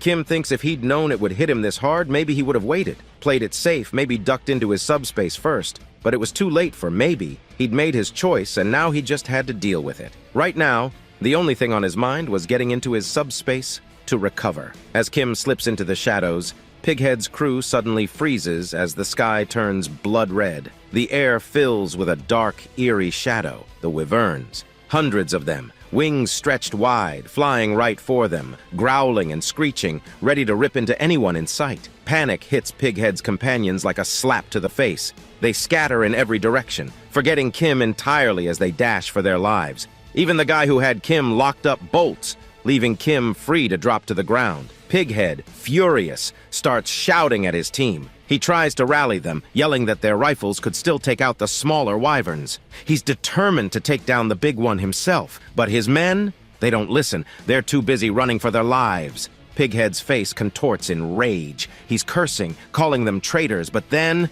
bam! The ground trembles. Something huge lands behind him, shaking the earth under his feet. He turns slowly, terror carving lines in his face. There, towering above him, is a wyvern, massive. This thing isn't like the others. It's a solid 20 feet tall, black scales glinting in the red sky. Its yellow eyes fixed on him with a deadly stare. This wyvern is 20 times bigger than any he's seen, a true nightmare in the flesh. And while all hell is breaking loose, we see Kim slipping into his subspace, carrying an injured military soldier along with him. The system pings, asking Kim if he wants to allow the outsider in. With a weary nod, he approves, letting both of them into his subspace. Kim feels the weight of exhaustion dragging him down even more, and he knows he's seconds away from passing out. His mind is racing. He barely managed to sneak himself and the soldier inside. Next time, he's going to have to be careful with these after effects. Storing anything huge, especially in a critical moment, could be dangerous.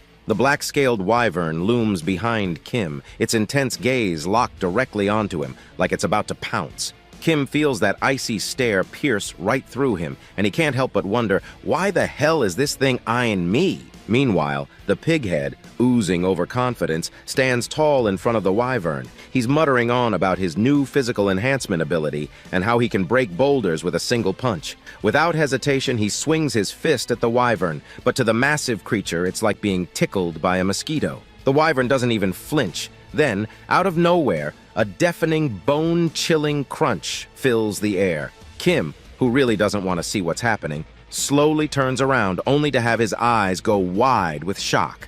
In one brutal bite, the wyvern chomps down on Pighead, swallowing him whole. And just like that, The pighead's done for, gone in a single gulp. At that moment, Young-soo rushes over to Kim, checking if he's all right. Kim reassures him, though he's clearly worn out. He's drained, his energy barely hanging on by a thread. But he managed to bring an injured military officer back with him, who's looking worse for wear. Kim and Young-soo gently lower the officer onto a bed, breathing a sigh of relief. Upon examining the officer, they notice he has no major injuries, just a few scratches here and there. But the man looks severely malnourished. Kim recalls Pighead ranting about how they'd taken over the military base, but were running low on food supplies. The officer must have suffered weeks without proper food. Young-soo then mentions something strange happening in Kim's subspace. A whole massive structure had appeared, and not just any structure, it looked like an entire city. Young-soo leads Kim to a spot where he can see for himself, and Kim's jaw drops. He thought he'd just stored the military base building, but he'd actually snatched the entire base city right into his subspace. Kim's mind races. He hadn't realized the extent of his power. He only gave the command to store the military base without specifying a single building, so the system interpreted it as the whole damn city. Young-soo is equally shocked, standing there, mouth open, trying to process this mind-bending reality. Kim lets him know he'll need to explore the military base thoroughly. Meanwhile, Young-soo agrees to keep an eye on the officer and alert Kim when he wakes up. Kim sets off to explore his new domain. Hopping into his Mercedes, he starts driving through the military base city, his mind buzzing with possibilities. Weapons, ammo, explosives, gas masks, military vehicles, even tanks. It's like he's found the ultimate jackpot for surviving the apocalypse. But there's a hitch. Unlike the Logitech Center, where Pax manages everything and can ship items directly to him, this is a sprawling military city. If Kim needs something here, he's got to find it himself. He realizes he'll need to map out the entire place. The guns are likely in the armory, the ammo and explosives in a magazine. Every single item will require a trek across the city. As he drives, he's struck by just how massive this place truly is. Kim realizes he's got a monumental task ahead of him, mapping out every inch of this massive base. As he drives, he can't help but feel like an absolute fool for not realizing sooner. If he'd known the base was this huge, he would have stored all the weapons, tanks, and ammo directly in his subspace from the start. Now he's scheming a new plan. Once he locates everything, he'll send Young-soo to retrieve the ammo and weapons from the base while he stays back, ready to attack from his portal. Then, a thought slams into him. Supplies aren't infinite here. Unlike his Logitech Center with endless stock, the military base resources could run out. No more unlimited bullets or grenades to fire off recklessly. He's still mulling over the logistics when Pax AI suddenly appears and, with a casual tone, tells Kim he's got it all wrong. This base isn't like a regular storage facility. It's programmed with the Logitech system format, thanks to Pax. The entire base is now treated as part of his subspace, just like the Logitech Center. Kim's jaw nearly hits the floor. Pax goes on explaining that since the military base has merged with the subspace, Kim can command it exactly as he does with the Logitech Center. In essence, he can summon any military gear, vehicles, ammo, anything he wants, right to his side. Kim stares in disbelief as Pax confirms that, once synchronized, he'll have unlimited access to the military supplies, just like in the Logitech Center. This changes everything. Kim can barely wrap his head around it. His mind races with possibilities, his face a mix of shock, wonder, and pure joy. He asks Pax for double confirmation. Are they talking about endless rifles, ammo, grenades, everything? Pax nods, and it's like Kim's whole world has flipped. This isn't just revolutionary, it's straight-up game-changing. Still buzzing with excitement, Kim needs details. He asks Pax how long the synchronization will take. Pax admits it's a massive task, with only 0.81% completed so far, so the exact timeline is anyone's guess. But then Pax suggests a workaround. If Kim prioritizes certain items, Pax can sync those first, making them immediately available. Without missing a beat, Kim lists his must-haves: rifles, ammo, grenades, vehicles, and fuel. These are the essentials, the lifeblood for survival in this apocalyptic mess. Kim smirks, knowing that once he has those at his fingertips, there's nothing out there he can't face. Pax tells Kim that the synchronization will be ready in 10 minutes flat. After that, unlimited access to all weapons, vehicles, and supplies, everything he needs to go full throttle. Kim, feeling a surge of confidence, asks Pax if there's a lock system, something that'll ensure no one can touch the military base without his direct say-so. Pax confirms with a simple yes. Satisfied, Kim instructs him to secure everything immediately. Kim mulls it over for a second. It's not that he doesn't trust Young-soo and his family. It's just this soldier he's not sure about. He stands before his portal, knowing he now holds the power of food, vehicles, and weapons in his hands. He just hopes that the situation outside isn't as chaotic as he suspects. But as we shift scenes, the reality is brutal. The Wyverns are on a rampage. Pighead and his lackeys are being torn apart one by one. Kim realizes the situation outside isn't going to calm down anytime soon. Back inside, Kim and Young-soo get ready for battle mode. Young-soo's in his old boss uniform, looking every bit the part, and Kim grips his M416 rifle, locking and loading. In front of them lies a massive box filled with endless ammo. Young-soo remarks, with a hint of nostalgia, that it's been years since he held a gun. He never thought he'd be back in action, firing off rounds like this again. Kim reassures him. He's duplicated thousands of rounds, packing each box with 10,000 bullets. Young-soo doesn't need to worry about any jams or breakages.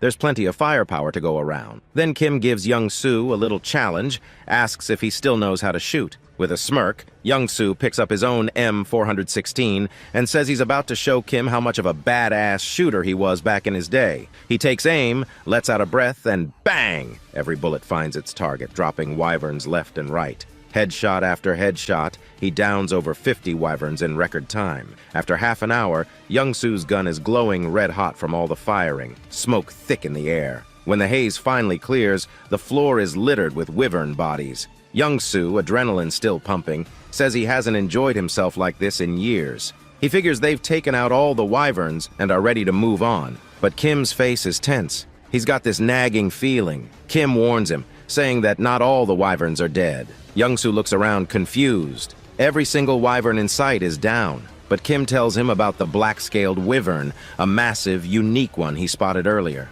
Young-soo's still skeptical, but we zoom out to see what Kim was talking about. Hidden in the shadows, lurking behind Kim's portal, the black dragon waits, silent but fierce. It's as if it knows Kim and his team are hiding inside, and it's patient. The moment they step out, that beast is ready to devour them all. After that, we see Young-soo confused and peering outside. No matter how hard he looks, he can't spot anything. For a second, he wonders if Kim was just being paranoid. But then Kim proposes an idea. He says those massive dragons might be lying in wait, hidden somewhere, just ready to pounce the second they step outside. From what Kim observed, that huge wyvern seemed smart, way too smart for comfort. Young-soo agrees, noting that in this post-apocalyptic world, staying cautious isn't just smart, it's survival 101. Then Young-soo gets an idea. Could a remote-controlled car work as bait? Would that beast go after a tiny moving car? They decide to give it a shot. The scene shifts, and now both of them hold remote-controlled cars, each rigged with a humanoid doll on top. What a plan. With a deep breath and a count to 3, they send the cars forward. The dolls zoom out of the portal, making it look like humans just strolled into the danger zone. In seconds, a huge wyvern swoops in, piercing the doll's stomach with its monstrous claws. It rips the doll to shreds. Young-soo's jaw drops. He can't believe the wyvern was actually lurking back there. His eyes go wide with terror as he watches the beast slice the doll into pieces, its massive teeth glinting in the light, each one as big as Young-soo's body. The next moment, the wyvern turns, its glowing eyes fixed inside the portal. Without hesitation, it lunges forward, trying to push its way in. Kim's heart nearly stops. He shouts at Young-soo to start firing. Both of them unleash every round of ammo they've got on the massive beast. For 15 minutes straight, they pour bullets into it, the room filling with white smoke. They think, hope, they've taken it down. But as the smoke clears, they see those glowing eyes still locked onto them. The wyvern, undeterred, shoves its head closer, drooling as it tries to devour the portal itself. Young-soo and Kim stumble back, horrified. They can see every detail of the wyvern's mouth, its deadly teeth inches away. Young-soo is dumbstruck. How is this beast still standing after taking so much firepower? Kim recalls that Pighead mentioned a similar wyvern, one that shrugged off all the military's attacks, forcing them to hide. This must be the same wyvern, Kim realizes. But this isn't just brute strength. Something's shielding this beast from their attacks. It's like the wyvern's hide isn't just thick. It's got some kind of awakened ability protecting it. Kim doesn't have time to dwell on it, though. He grabs a couple of grenades, lobs them at the wyvern's mouth, and gives a wicked grin, muttering, "Let's see if that hide's tougher than a grenade." The grenades explode with a deafening bang, filling the portal with smoke once more. But Kim and Young-soo don't let up. They keep hurling grenade after grenade, each explosion followed by the wyvern's angry shrieks. An hour passes, their shoulders aching from the relentless barrage. Young-soo groans, saying he never imagined throwing grenades could be this exhausting. Kim's right shoulder feels like it's about to pop out of its socket. Yet the wyvern just sits there, calm as a cat waiting to pounce, its piercing eyes focused on the portal. They're trapped. How are they supposed to travel with this beast guarding the exit? Suddenly the wyvern slams its claws against the portal, but thanks to the portal's unique properties, it can't get in. Kim, though, is frustrated and confused. They've thrown everything they have, yet not a single scale is damaged. Finally, with a snort of what almost seems like boredom, the wyvern turns away and flies off. Young-soo, baffled, wonders why it left. Kim suspects it got tired of waiting for them to slip up. After hours of failed hunting, it probably decided to look for easier prey. It's a relief, at least for now. They wait an extra hour just to be sure. When the wyvern doesn't return, Kim and Young-soo share a glance. Exhausted, but determined, they pick themselves up, gather their supplies, and brace themselves. It's time to continue the journey. The scene shifts and we see Kim and Young-soo hitting the road again. Young-soo, still visibly shaken, can't help but mumble about the horror of that huge wyvern. Kim's on the same page, his mind racing with worry. Those dozens of grenade explosions barely left a scratch on that beast. If a wyvern that size shrugs off grenades, what the hell kind of weapon would it take to bring it down? Kim starts realizing that regular explosives just aren't cutting it. Grenades are designed for taking out smaller targets, humans, not dragon. Sure, he could pull out a rocket launcher, a missile, maybe even a bomb from his subspace, but that much firepower would probably level the city around them, innocent lives and all. He can't go down that path, not if he wants to keep his humanity intact. The idea of hurling missiles and bombs like a madman makes him feel like a monster himself, and that's something he won't let happen. He's frustrated as hell. What he needs is a weapon that's as powerful as a bomb, but doesn't destroy everything around it. The more he thinks about it, the more his head starts to ache. He considers that maybe if he had something heavy as hell dropped from an incredible height, it could do some serious damage to that wyvern. But the idea of using a military tank is out. The wyvern would dodge it in a heartbeat. What he needs is something small, heavy, and lethal. But that doesn't even exist right now. At this point, he's stuck. Grenades and guns are about all he's got. But just as he's resigned to it, he decides to check his magic stones, wondering how many he's got left. When he glances at his magic crystal, he's shocked. 314 magic stones? Where did they come from? He remembers killing 50, 100 orcs and goblins and barely scraping together 50 stones, but maybe wyverns yield more. With that many magic stones, Kim gets an idea. He'll upgrade his skills. He pumps 100 stones into his subspace upgrade, boosting his shipping range to a whopping 50 meters. Not only that, but he can now ship 4 items per second. This ability is turning insanely powerful. He still has 189 stones left, but there's one thing he hasn't even tried yet: his pocket dimension lab. It was something he'd unlocked with his last upgrade but never got around to exploring. Curiosity piqued, Kim decides to unlock it. He pours 50 magic stones into it, and just like that, his pocket dimension lab comes to life. According to the description, this is a place where he can combine or separate anything he wants. A spark of excitement flashes in his eyes. Maybe he can create something new, something that will give him the edge he so desperately needs. Kim turns to Young-soo, telling him he's got something important to check out, so Young-soo should go chill in the subspace for a bit. Young-soo pauses, and with a grin, he says they're almost at Gangnam. He points out there's no sign of monsters, so he'd rather just keep driving while Kim can go check his subspace. Kim's worried, though, and he asks if Young-soo's sure it's safe. Young-soo, ever the genius, suggests that if Kim's that concerned, Kim can just head inside the subspace, and Young-soo will keep driving the Mercedes forward. Young-soo's observed that when Kim's inside his portal, as long as he's driving, the portal stays with him. After hearing this, Kim's intrigued, and he ducks into his portal. Sure enough, as Young-soo drives, Kim notices he's moving right along with him. Impressed by the setup, Kim agrees to the plan, but still feels a little tense. He steps into his newly unlocked pocket dimension to explore. Inside, everything is white, vast, and empty. Kim wanders around, testing out his new space, and his system pipes up, explaining the deal. Here, Kim can do two things: combine and separate objects. He can merge multiple items regardless of their form or break them down into basic components. Kim's mind races. This could be game-changing. Could he, for instance, combine a rifle with its magazine to create a continuous ammo feed so he wouldn't have to reload? Pax gives him the green light, confirming Kim's idea is totally doable.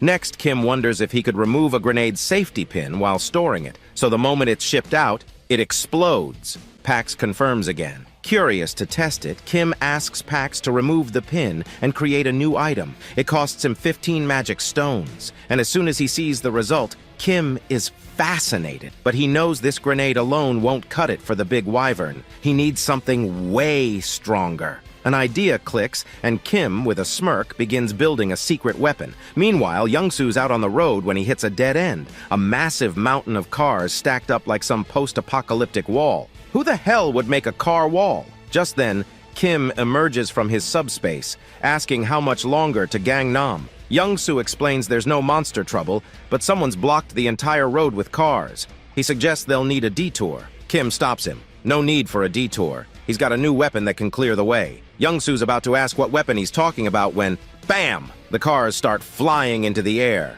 Massive metal plates, each 20 kilograms, come flying out like bullets, slamming into the cars at an incredible speed. Cars start scattering like toys.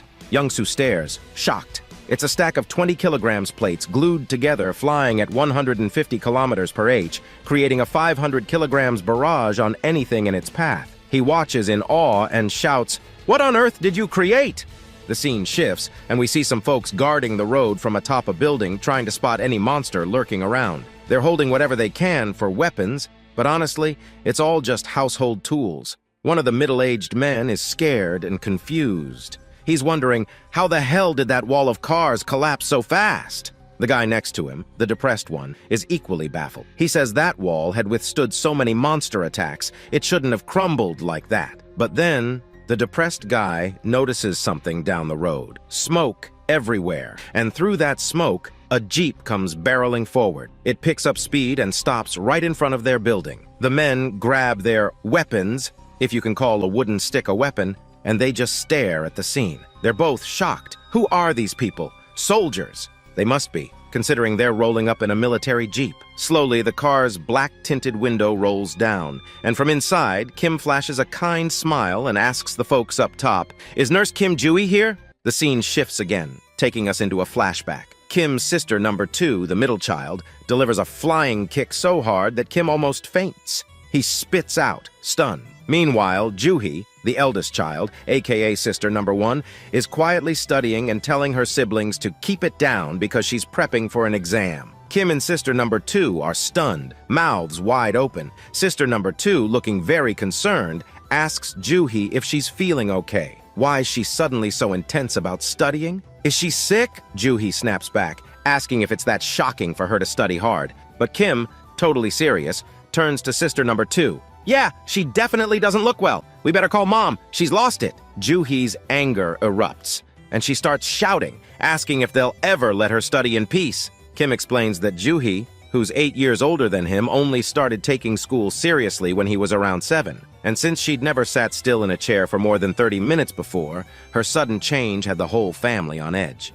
Kim and sister number 2 drag their mom over to Juhi, their eyes big with worry, pointing out that their big sis has totally lost her mind. Even Juhi's mom looks concerned. Juhi can't believe it. Her family doesn't think she's capable of doing anything with her life. Frustrated, Juhi reveals her secret. She proudly shows them her doctor's book and announces her dream. She's decided she's going to become a doctor. She declares, "Even if the world ends tomorrow, today I'll still treat the sick." Her face glows with pride, her eyes sparkle with determination. The whole family is stunned. They stare at her, completely speechless. Kim and sister number 2 turn to their mom, whispering that Juhi's condition is getting worse and maybe she needs a mental hospital visit ASAP. The house descends into a lovely family brawl, everyone going at it, laughing, yelling, the works. Days pass, and the family assumes Juhi's passion was just a teenage phase, that her goal to become a doctor would fade away. But no, her grades shoot up. She skyrockets through high school, and before anyone knew it, she gets accepted into the top nursing school she applied for. Her dad, mom, Kim, sister number 2, everyone is shocked. Juhi, who once couldn't sit still for 30 minutes, has achieved the unbelievable. Back to the present. We see Juhi standing there, face frozen in shock, staring at Kim, who's now come back to find her. It's all real. Her journey, her family, her dream, and now, this reunion. Suddenly, Juhi starts crying, tears streaming down her face, cheeks turning red. Kim is standing right in front of her. Kim's eyes fill with tears too, his face also flushed with emotion. He's so overwhelmed he can barely speak. Juhi, still sobbing, her voice choked, asks Kim, "How did you make it this far? Are you hurt? Are you hurt?" But Kim, just as emotional, can't get the words out either. Through his tears, he tries to explain that he's fine. Nothing happened to him. This heartfelt reunion catches Young-soo's eye from behind, and he watches them with a warm, kind smile. He whispers to himself, "Thank God, Kim's sister is safe." After a moment, Kim and Juhi finally embrace each other, holding on tightly, both crying. They cling to each other, letting the weight of the world fall away, if only for a few moments. When Kim finally calms down, he wipes his tears, then turns to introduce Young-soo. He explains that Young-soo helped him the most to get here safely. Young-soo bows his head respectfully, introducing himself, and Juhi, grateful beyond words, introduces herself as Kim's older sister. From the depths of her heart, she thanks Young-soo for keeping her little brother safe in this apocalyptic nightmare. Then, Juhi suddenly reaches into her pocket, and with a small, mischievous smile, she tells Kim she has something for him. She figures Kim probably hasn't eaten much in this mess and could use something sweet. She pulls out a chocolate bar and hands it to him, but Kim stops her. He tells her, "I'm really full, sis. Actually, I've got enough chocolate to last me a lifetime." But then Kim's expression turns serious as he explains that he has a patient in critical condition. Juhi's face immediately shifts to concern, and she asks where the patient is, insisting they bring him to her immediately. But Kim explains that the patient isn't in the car. In fact, he's in Kim's subspace. Juhi's jaw drops, her eyes widening in shock. "Kim, you have an ability too?" Kim nods, explaining he unlocked an ability called subspace. He can open a portal to a hidden space where only he and those he allows can enter. "It'd probably freak people out if they saw it." He laughs a bit nervously, so he suggests they find a private spot. Juhi agrees, noticing all the people around, and says it's best they head inside the hospital. "We'll have more privacy there." Slowly, Kim, Young-soo, and Juhi enter the hospital, and the sight inside is nothing short of heartbreaking. Kim takes it all in. People clutching nothing but wooden sticks for protection, hollow-eyed and starving, their bodies sprawled across the floor like lifeless corpses. After that, they finally reach Juhi's private chamber. Young-soo shuts the door behind them, leaving only Juhi, Young-soo, and Kim in the room. Then, at long last, Kim opens the door to his subspace. As soon as he does, Juhi's jaw drops. She stands there, eyes wide, mouth open, totally shocked by the vast city-like area in front of her. She stares, asking, "What the hell is this? Are all these buildings part of your ability?" But Kim quickly reassures her that he'll explain later. For now, she needs to follow him. They make their way to the room where Kim had kept the injured military man. Juhi rushes to his side and begins checking his body. Kim, still anxious, asks, "What do you think, Juhi? Will he make it?" Juhi, dead serious, asks how long he's been like this. Kim explains that he doesn't know for sure, but it couldn't have been too long since he found him on the way here. He suspects the man was beaten and tortured. His condition wasn't good from the start. Then Juhi drops a bomb. With a somber look, she tells Kim this man might not survive for long. Hearing this, both Kim and Young-soo freeze,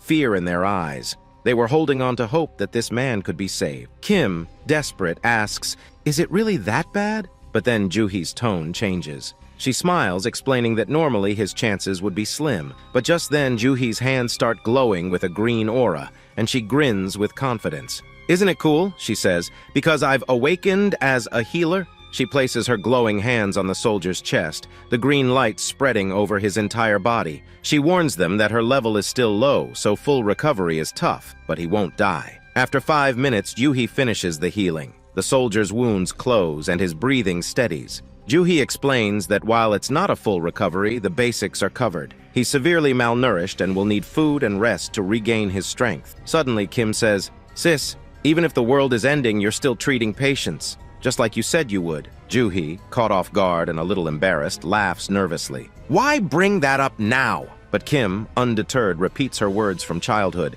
Even if the world ends tomorrow, I'll still treat the sick today. Blushing, Juhi shouts, I should have disciplined you like sister number 2 did when you were young. And just like that, they're bickering again. Finally, when the playful quarrel dies down, Juhi turns serious and asks, Now explain everything. What's been going on? Kim, slowly and with detail, explains the whole story, how he got trapped in the storehouse, how he sent messages to Juhi and sister number 2, and how the entire network system went down. He recounts unlocking his subspace ability, accidentally storing the Logitech Center, and merging with Pax AI. He explains meeting Young-soo and their journey here, but while Kim is telling the story, Juhi is scarfing down a meal like she hasn't eaten in days. Kim sighs, annoyed, and asks, Are you even listening, Juhi? Juhi, mouth full, nods and says, Of course I'm listening. So Kim challenges her, All right, what did I just say? Juhi, clearly distracted, fumbles and summarizes with 2 words, missing most of the main details.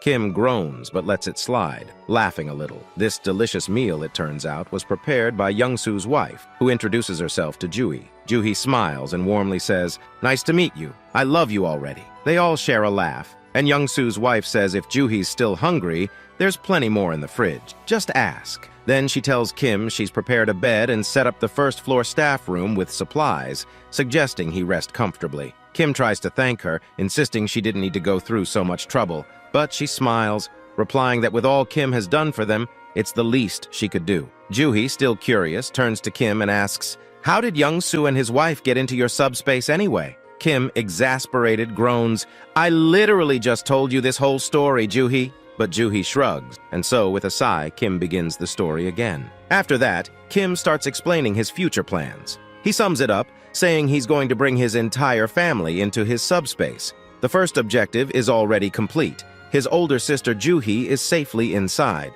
Next, he'll go to find sister number 2, who is in Area 0. Hearing this, Juhi's expression changes. With a serious tone, she apologizes to Kim, explaining that she can't come with him because she has to stay here. Kim's face falls, shocked. Why do you have to stay in such a dangerous place all alone? He asks, concerned. Juhi sighs, agreeing that Kim is right about the danger, but it's not just about that. There are other patients and other nurses can help with them, but Juhi stops mid-sentence as the scene cuts away. In another building, a shadowy figure peers through a window at Juhi and Kim's building. He notes that 2 people arrived in a military jeep and heard from his guards that a loud crash came from the car wall outside. The wall broke from a jeep? He wonders. Confused, he speculates they might be special forces, but an unknown voice from behind him interrupts, suggesting that one of them is Juhi's younger brother. Finally, the face of this man is revealed, ugly and intimidating. His companion, sounding hopeful, mentions that if one of them is Juhi's brother, they may not be hostile, just in need of food and shelter. With control over the food supplies, they could leverage Kim if necessary. But the ugly man's face turns serious, smirking as he says, Do you really think those 2 are stronger than you? Just then, a towering, 7-foot muscular figure steps forward from the shadows. His body is veiny and dead-eyed, like some kind of living corpse. The muscular man assures the boss it's unlikely anyone is stronger than him. The boss orders him to greet Juhi and her brother warmly, pretending to extend kindness while making sure to repair the broken car wall. The muscular man nods, explaining he doubled the height of the wall, making it impossible to break through again. The scene shifts back to Kim and Juhi, where Juhi begins telling Kim about the departmental head, Jin. She explains that Jin has an awakened ability, allowing him to control minds and poison people. Kim's face grows deadly serious as he listens. Juhi continues, saying Jin has somehow taken control of most of the awakened people in this area, and they are guarding the food and monostone storages. Due to this, people in Juhi's building are starving. She's been stealing monostones in secret, trying to strengthen her own ability to potentially cure the poisoned and mind-controlled people. She explains that she'll stay behind to help these people while Kim goes to rescue their mom and dad. But Kim firmly says, no. Juhi, angry, begins to explain that the people here have no food or water. They'll starve, she says, frustrated. But Kim, in an annoyed tone, interrupts, asking, Did you even listen to my entire story? The second time?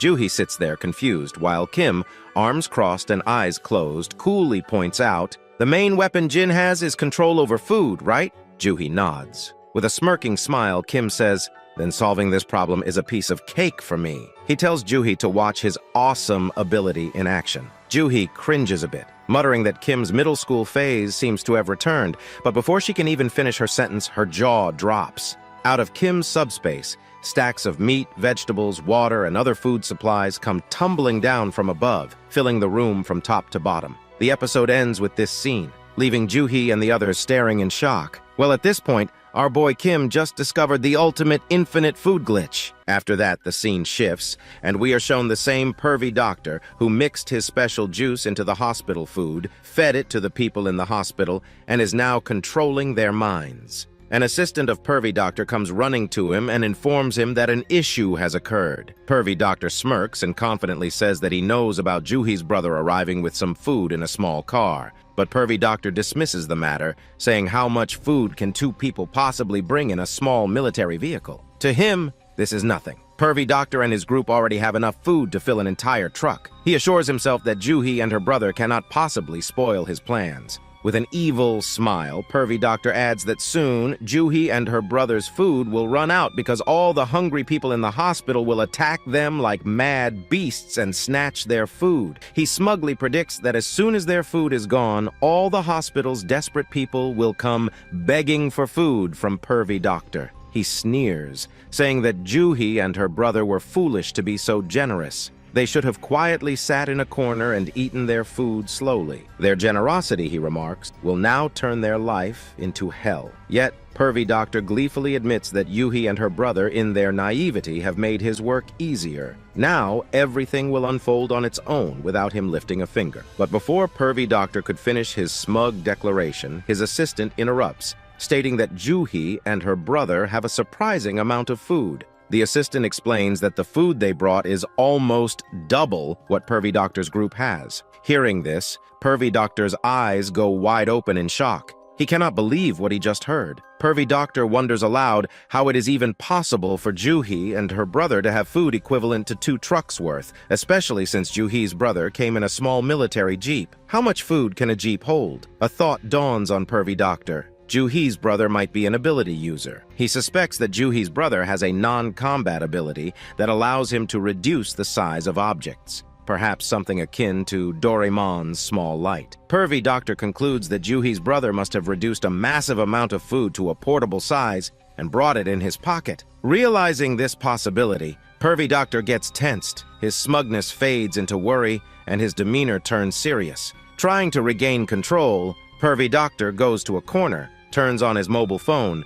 and starts watching a video. The video is of Johnny Bro, where a doctor checks a woman's body and performs a miraculous fix. After watching this bizarre video, Pervy Doctor regains his twisted confidence. He takes out his special juice, carefully places it in a small box, and hands it to his assistant. Pervy Doctor orders his assistant to mix this juice into Juhi's brother's food and feed it to both Juhi and her brother. Once consumed, Pervy Doctor plans to bring them under his control, but he gives a final order. If Juhi and her brother refuse to eat, kill them. The scene shifts, and we now see Kim walking through the hospital. He is moving from person to person, distributing food, but there's something peculiar about him. Kim's eyes dart from face to face with a determined focus. It's as though he's searching for someone. Kim internally reveals to us that Juhi has already told him about a particular individual he needs to find. Juhi assured him that he would recognize this person immediately upon seeing him. A flashback starts, taking us back 10 minutes earlier. Juhi is sitting with Kim, explaining the situation. She tells him that Pervy Doctor's one and only advantage is food. Pervy Doctor controls the hospital because he controls all the food supplies there. In that food, Pervy Doctor mixes his special juice to manipulate people's minds. All the hungry individuals in the hospital are left with no choice but to eat the food, despite knowing it is tainted with Pervy Doctor's drug. Juhi further explains that the drug causes temporary mind control. People lose their willpower for a short time, but eventually regain their senses. Her plan is simple, yet ambitious. Feed the hospital with unlimited food, so they no longer rely on Pervy Doctor. Once they stop consuming his drug-laden food, Juhi plans to neutralize the effects of Pervy Doctor's control. However, Kim questions Juhi's strategy. He asks if feeding everyone would truly make them peaceful. Could some of them use their awakened abilities to turn on him? Joo-hee dismisses Kim's concerns, explaining that most hospital residents have non-threatening abilities. Joo-hee elaborates, listing absurd abilities. Some people can open cans easily, others can warm their hands to press fabric, and a few can wash clothes like a washing machine or brush their teeth without tool. Kim is stunned at the sheer uselessness of these abilities. He cannot believe these people exist. But Joo-hee warns Kim about one exception. There's a highly dangerous person Kim needs to watch out for. Joo-hee compares this individual to the Hulk, describing him as a powerhouse of strength. His name is Hyun-gu. Joo-hee narrates Hyun-gu's story. After the apocalypse began, Hyun-gu traveled to this hospital, worried about his ailing mother. While trying to secure food from pervy doctor for his mother, Hyun-gu fell under his control. Since then, Hyun-gu has been an enforcer for pervy doctor, making him a significant threat. The flashback ends. The scene returns to Kim walking through the hospital. He approaches a dimly lit room, his heart pounding. Suddenly, Kim hears heavy footsteps echoing through the hallway. Loud and thunderous, the sound grows closer and closer. Kim freezes, knowing that something or someone powerful is about to appear. Kim looks to his left and notices a huge figure, almost double Kim's size, approaching him. The man's bicep is bigger than Kim's leg. At this moment, a flashback of Joo-hee's words echoes in Kim's mind. Joo-hee had mentioned that she didn't know much about Hyun-gu's ability, but assured Kim that Hyun-gu's massive size made him unmistakable. She also explained how Hyun-gu had single-handedly built a huge car barrier by crushing hundreds of cars with his bare hands. Back in the present, Hyun-gu slowly approaches Kim. His intense presence fills the air as he locks eyes with Kim and says, in a deep, commanding voice, that he recognizes Kim as Joo-hee's younger brother. Hyun-gu declares that he wants to talk to Kim. On the other hand, Kim, though a bit nervous, maintains his composure and signals Hyun-gu to speak. The two stand in silence for a moment, locked in a tense stare. Suddenly, the scene shifts, and we see that Hyun-gu's eyes are glowing bright red. Without a word,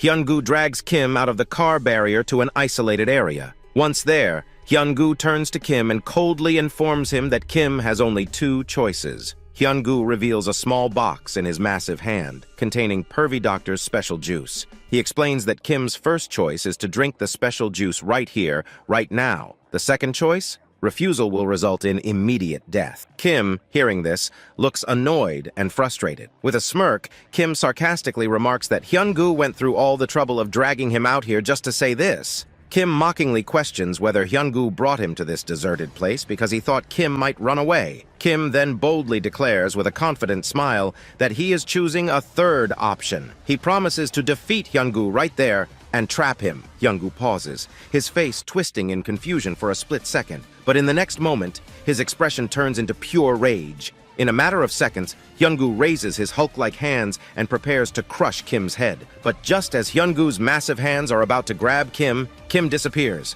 Suddenly, a barrier appears between Kim and Hyun-gu. From behind the barrier, Pax hovers with a small red bowling ball in his hand. Hyun-gu, clearly baffled, struggles to understand where Kim has gone and how the barrier materialized in front of him. At that moment, Pax launches the red bowling ball with incredible force. It speeds through the air and hits Hyun-gu square in the chest. With a loud bang, Hyun-gu stumbles back a few steps. From behind the portal, Kim peeks his head out and sarcastically asks Hyun-gu if 90 kilometers per hour was too fast for him. Before Hyun-gu can respond, Kim launches another bowling ball directly at Hyun-gu's feet at the same speed. The impact sends Hyun-gu slightly off balance, causing him to stumble to the ground. Despite being hit twice, Hyun-gu appears unharmed. He looks irritated rather than hurt. With a low growl, Hyun-gu demands to know what kind of bullshit ability Kim is using. Before Hyun-gu can regain his balance, a stack of 20 kilograms iron plates falls from above and hits him hard. Hyun-gu, now visibly confused, struggles to understand what is happening.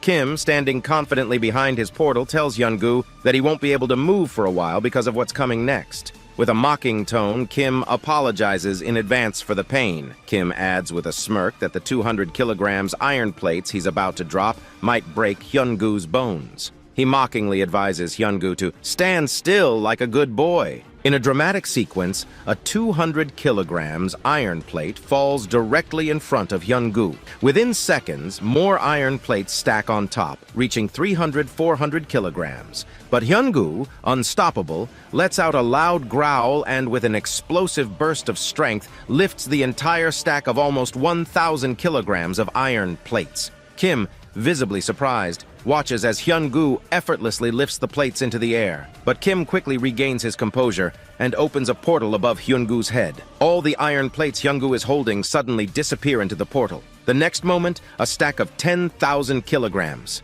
Iron plates falls from another portal and surrounds Hyungu. The plates form a perfect circle, trapping Hyungu in a tower-like structure. It looks like a metal castle built by stacking coins as children. Kim, standing confidently, thanks Hyungu for standing still. He reveals that the first iron plate was just a distraction. Within seconds, the 10,000 kilograms of iron plates forms an impenetrable prison around Hyungu, leaving him trapped and powerless. After that, Kim slowly walks away from Hyungu, his thoughts racing. Kim thinks to himself that Hyungu's body is incredibly sturdy and tough. If Hyungu had been a normal human, he would have been crushed and dead by now. As Kim approaches Juhi, she looks tense and worried. She immediately asks Kim about the loud banging noises she heard outside. Juhi's face reflects her anxiety as she questions if Kim encountered Hyungu. Kim replies calmly, explaining that he did see Hyungu and that Hyungu had taken him to a secluded corner. Hearing this, Juhi's worry deepens, and she begins peppering Kim with questions.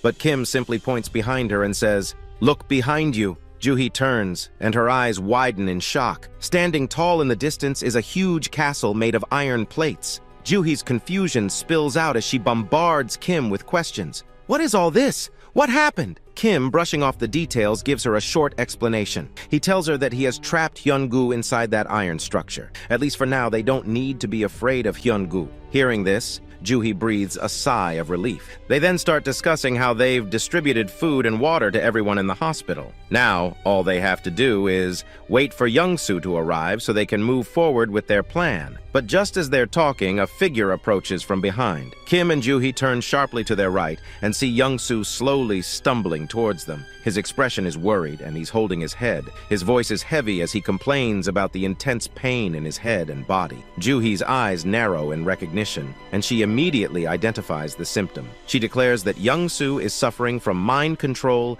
and drug poisoning. She suspects that the pervy doctor's special juice has been injected into Youngsu's system. Without wasting a moment, Kim and Juhi run to Youngsu. Kim asks him if he ate anything suspicious, but Youngsu shakes his head and explains that he hasn't eaten or drunk anything himself. He only distributed food to the hospital patients. That's when Juhi notices a small wound on Youngsu's hand with blood seeping out. Her mind quickly pieces the clues together. Someone must have injected the drug into Youngsu's body with a needle while pretending to thank him. Juhi suspects that this was part of the pervy doctor's manipulative scheme. Kim immediately cuts in, saying that this isn't the time to discuss how it happened. They need to stabilize Youngsu immediately. If the poison's effects fully take hold, Youngsu will become another mindless servant of the pervy doctor. Kim, visibly worried, decides to take Youngsu into his portal. He hopes that within the subspace, he'll be able to figure out a solution before the poison fully consumes Youngsu. But just as Youngsu steps into the portal, a system notification pops up. The system informs Kim that an unidentified energy attempted to enter the subspace but was expelled. Almost instantly, Youngsu's complaints of pain vanish.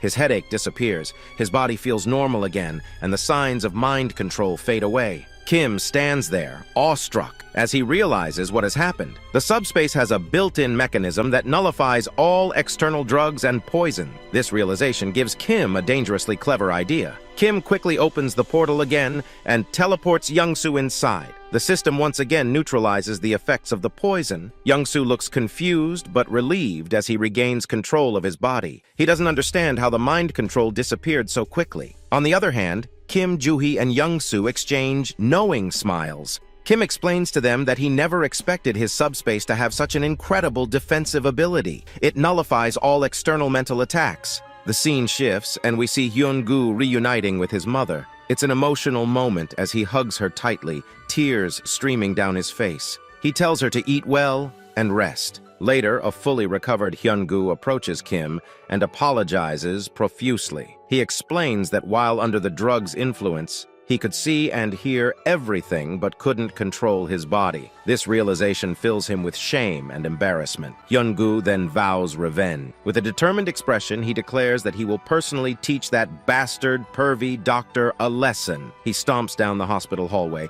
his heavy footsteps echoing like thunder. Before leaving, Hyun-gu thanks Kim with sincerity, promising that if Kim ever needs his help, he'll come at a moment's notice. Meanwhile, Jui turns to Kim and asks if he thinks Hyun-gu will be okay going to face the pervy doctor alone. Kim reassures her, saying that Hyun-gu is increasingly strong. No ordinary monster, let alone the pervy doctor, can harm him. The scene shifts again, and we see the pervy doctor receiving a system notification. The notification informs him that the connection with his minion, Hyun-gu, has been severed. Slowly, the pervy doctor begins to hear Hyun-gu's heavy footsteps approaching. The pervy doctor smirks confidently and turns around, convinced that Hyun-gu has come under his mind control. He casually greets Hyun-gu, but his confidence quickly shatters when he sees the rage in Hyun-gu's eyes. Before the pervy doctor can say much, Hyun-gu's fist connects with his face. With a single punch, Hyun-gu smashes the pervy doctor's head. The doctor collapses to the ground, lifeless. Wow! I can't believe the confidence of that pervy doctor to say spare me. After that, the scene shifts, showing Kim, Young-soo, and Joo-hee standing together, deep in thought about how to free all the people in the hospital from the mind control of pervy doctor. They know waiting for the effects to wear off would take too much time. Kim considers using his subspace ability to nullify the mind control instantly, but he hesitates. Kim doesn't want to reveal his subspace ability to everyone. Meanwhile, an old patient stretches his hands and stands in place, looking astonished. He repeatedly mutters about how he can now move his body freely. Slowly, others in the hospital begin to regain control over their minds. People gather with their loved ones, sharing tearful reunions. An elderly couple embraces and cries, relieved to finally reclaim their freedom from mind control. Kim observes the scene, his face full of surprise. He wonders how the hospital patients are freeing themselves from pervy doctor's grip. Before Kim can figure it out, a heavy, threatening voice interrupts, thanking Kim. Turning around, Kim sees Hyun-gu approaching with slow, deliberate steps, his body covered in blood. Hyun-gu's casual smirk, paired with his bloodied appearance, radiates a menacing aura. Kim feels nervous for a moment, wondering if Hyun-gu has lost control again and might attack him. But then Hyun-gu lowers his head in gratitude and thanks Kim once more. Hyun-gu acknowledges that if not for Kim, he would never have escaped mind control, taken revenge, or seen his mother again. Kim quickly understands what has happened. Hyun-gu must have killed pervy doctor. With pervy doctor gone, his mind control over the hospital patients has dissipated. Despite knowing this, Kim remains uneasy. A man as powerful as Hyun-gu, capable of killing normal humans with a single punch, now stands before him. Kim cautiously asks Hyun-gu if he's feeling all right and even apologizes. Kim reminds Hyun-gu that he had hit him several times with heavy bowling balls during their earlier confrontation. Hyun-gu waves it off, saying it was no big deal. His bones are still intact, just a few bruises. Hearing this, Kim feels both relieved and awed. He reflects on how even a huge orc could be killed by a bowling ball traveling at 50 kilometers per hour. But Hyun-gu endured 90 kilometers per hour strikes with only light bruising. It was an incredible feat. Hyun-gu's tone grows serious as he expresses something personal. He admits that he likes Kim and wishes Kim would stay at the hospital. However, Kim explains his mission to reunite his family and move them to a safe place. Kim's priority is his family, and he will leave the hospital soon. Hyun-gu nods in understanding, comparing Kim's goal to his own desire to reunite with his mother. Still, Hyun-gu bows his head, apologizing for his selfish request, but wishing Kim a safe reunion with his family. Kim thanks Hyun-gu for his well wishes. Before parting ways, Kim tells Hyun-gu they're heading to Iljiro City to find his sister. Kim asks if Hyun-gu knows anything about the city. Hyun-gu's expression turns grim as he warns Kim that reaching Iljiro might be impossible. The scene shifts, showing Kim giving supplies like survival tools, food, clothes, and medicines to Hyun-gu. They share a warm handshake, vowing to take care of themselves until they meet again. Kim climbs into his military jeep and drives off while Hyun-gu watches from a distance in his black truck. During the drive, Hyun-goo's earlier warning about Yuljiro lingers in Kim's mind. Kim reflects on Hyun-goo's description of the strange occurrences in the city. A flashback reveals Hyun-goo explaining why he left Yuljiro with his mother. He describes bizarre and terrifying events happening there. A massive wall had begun rising from the ground near Namsan Bridge. Hyun-goo struggled to describe it, but said it resembled a child's tooth emerging from the gum. The wall was thick and growing rapidly, eventually towering as high as a building. Its unnatural growth unnerved Hyun-goo, forcing him to flee with his mother. Kim thinks about the massive wall around Yuljiro City, realizing that if it's as big as a building, there's no way they can pass it with their jeep. His mind races with ideas. Could he use his ability to break the wall? But as Kim ponders, Hyun-goo drops another surprising piece of information. Hyun-goo mentions that Yuljiro City isn't just any place, it's infested with skeleton monsters. Hearing the word skeletons, Kim's eyes widen in surprise.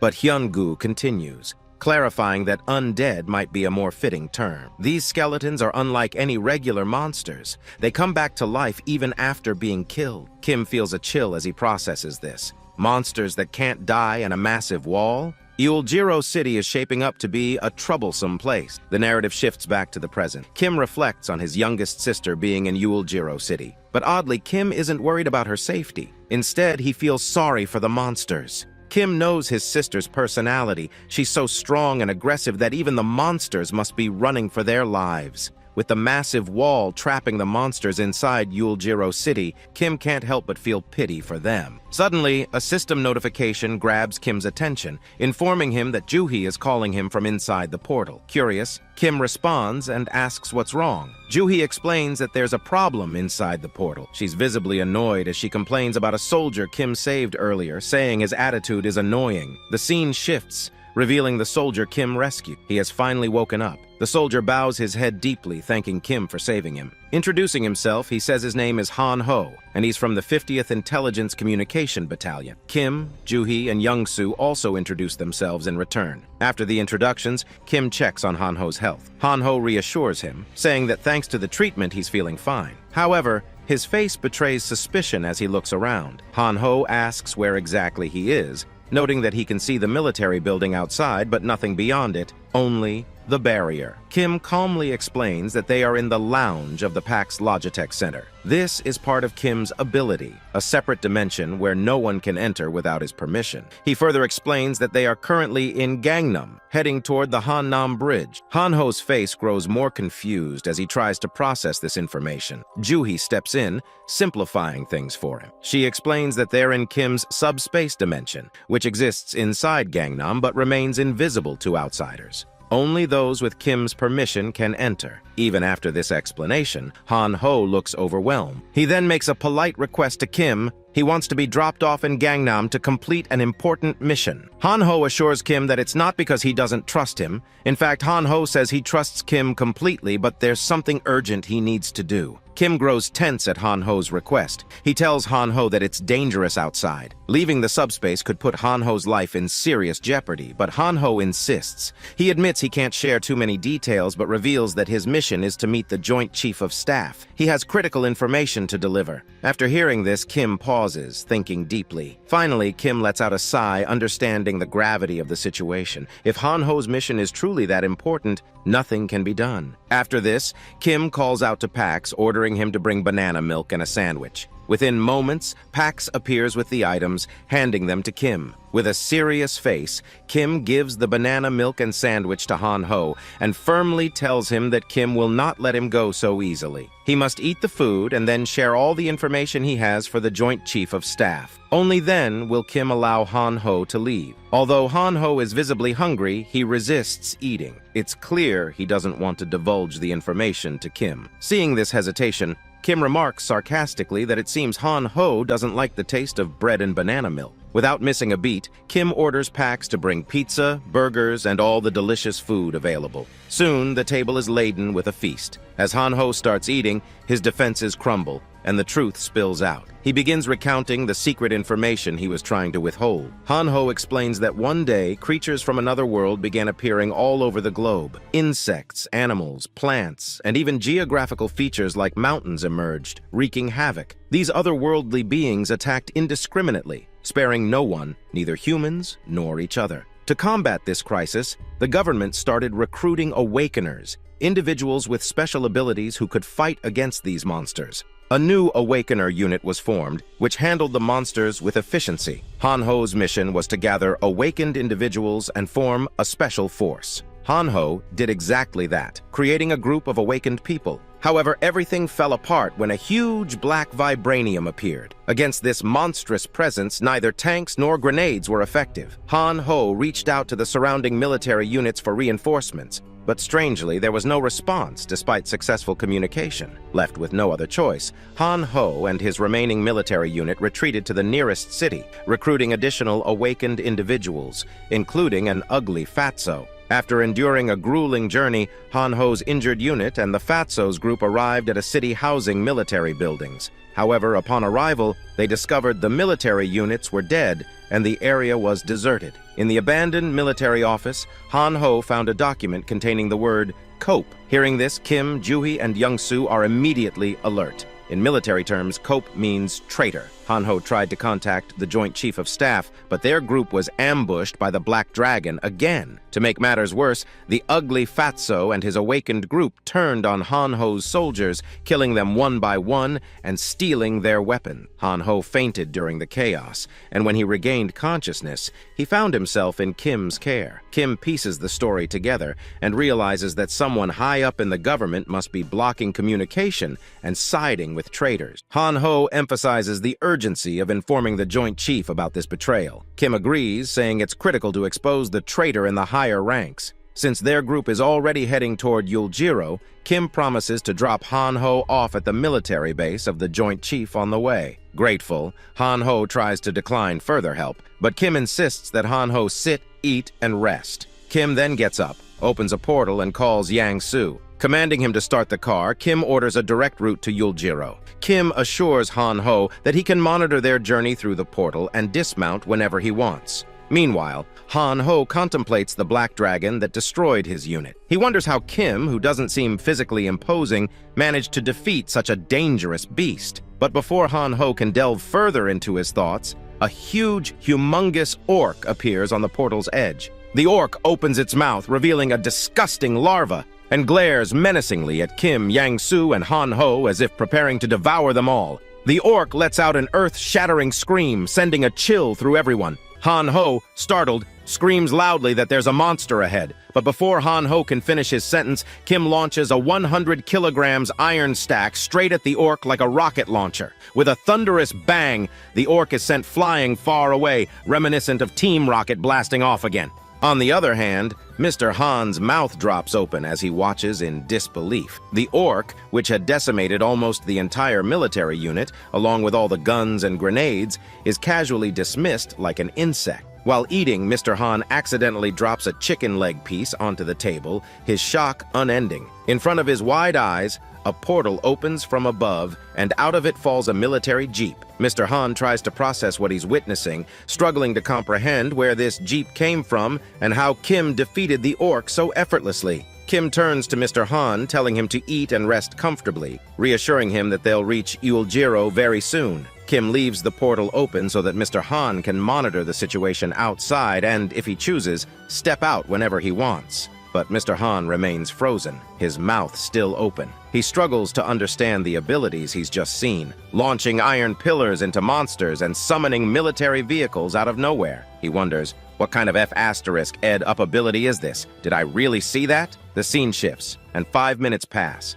Suddenly, another orc appears, moving towards the jeep. Without hesitation, Kim launches a 100 kilograms iron pillar, striking the orc and sending it flying far away. Slowly, the orc backs away due to the force of the impact. But from behind, 6 more orcs come charging. Kim fires the same 100 kilograms iron pillar, taking them all out in one hit. Mr. Han, sitting in the backseat of the jeep, watches in amazement. His initial surprise morphs into sheer disbelief as the orcs drop dead so easily. His jaw drops even further as he gazes out the window to see a portal opening behind the jeep, sucking in all the magic crystals from the fallen monsters.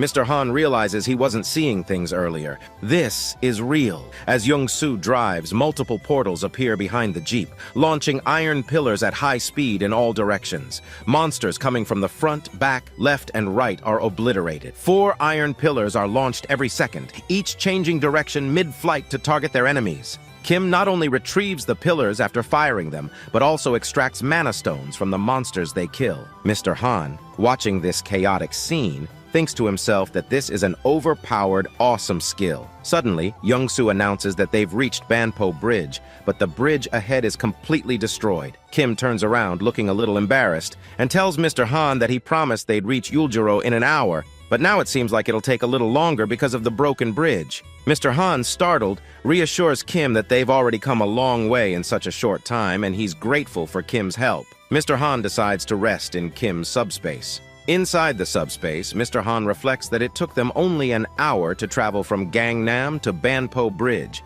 even with broken roads and monster attacks. He realizes that this miraculously short time is thanks to Young-soo's godlike driving skills and Kim's overwhelming abilities. Together, they've made what would have been an impossible journey seem like a normal day. Meanwhile, Young-soo is having the time of his life, enjoying the dangerous, messy roads. But Kim is clearly not enjoying himself at all. The scene zooms out, showing Young-soo's insane driving skills as he takes sharp cuts and maneuvers through impossible paths. Mr. Han, sitting in the back seat, feels nauseous from the wild ride. Overwhelmed by dizziness, he retreats into Kim's subspace, thinking about how talented Kim and Young-soo are. Finally, they arrive near Yuljiro City. The city looms just beyond a massive stone fortress. Kim realizes that they can't drive inside using their Jeep. From a distance, Kim assesses the fortress, wondering if he'll be able to break through it with his ability. With the broken Banpo Bridge forcing them to take a longer route, they've reached Yongsan City, where Mr. Han was supposed to disembark. Kim and Young-soo drop Mr. Han off at his destination. Mr. Han thanks them wholeheartedly for their help before parting ways. After saying goodbye, Kim starts thinking about how to breach the fortress. He wonders if he can bring all of Yuljiro City into his subspace. If he succeeds, perhaps he'll finally be able to reunite with his sister. But as soon as Kim realizes his situation, he notices something important. He needs 1,000 mana stones to level up his subspace, but he has only 400. However, Kim is shocked to see the 400 mana stones because just an hour ago, he had 0. In only 1 hour, Kim had managed to collect 400 mana stones. Kim thinks to himself that if he continues driving with Young-soo for just 2 more hours, he will easily gather the 1,000 mana stones he needs. But as Kim is processing this, Mr. Han looks at him from outside the portal and asks seriously if Kim and Young-soo can join him. Mr. Han explains that the government is providing support such as mana stones to help with the initial growth of awakened individuals like Kim and Young-soo. After hearing this, Kim thanks Mr. Han for the offer but firmly states that his family comes first. Kim's only mission is to rescue his family, and he can collect mana stones at a faster rate on his own than with any military assistance. Hearing this, Mr. Han pauses, recalling how effortlessly Kim had defeated so many orcs along the way and gathered mana stones. Mr. Han doesn't know what to say to convince Kim to join him. Kim then says something that startles Mr. Han. In a serious and smirking tone, Kim asks, "There must be a helicopter at the military base, right?" Mr. Han, surprised, confirms that the last time he was at the base, there was indeed a helicopter. The scene shifts to the military base, where the director is sitting in his room, deeply worried. He stares at a map, calculating the dire state of the government. He wonders if they can even claim that the government still exists, as nearly all their military units have been destroyed. Communication with other units is non-existent, and their attempts to handle the situation have been chaotic. Even the special unit of awakened soldiers is trapped amidst the monster attacks. The director doesn't know how to free them. As he is pondering this, another military officer enters and informs him that someone from outside wants to meet him. The director asks who it is. The officer explains that it's Mr. Han, commander of the 50th Battalion of the National Communication Agency, who says he has critical information. The director, surprised, immediately allows Mr. Han to enter. Mr. Han salutes the director and begins to explain everything, detailing how his entire unit was destroyed by a black dragon and how he discovered a traitor within the government. Mr. Han provides all the information he has gathered, leaving the director shocked. After hearing about Kim and Young-soo, the director becomes even more intrigued. Mr. Han mentions that Kim and Young-soo are waiting outside and need a helicopter. The director and Mr. Han head downstairs to meet Kim and Young-soo. The director bows his head in gratitude to Kim, thanking him for saving Mr. Han and bringing such crucial information. Kim, in his usual calm demeanor, says it was nothing special. He just did what any decent human being would have done. The director then brings up the matter of the helicopter. He mentions that he heard Kim needs a helicopter and is willing to provide supplies such as food, survival equipment, and medicine in exchange.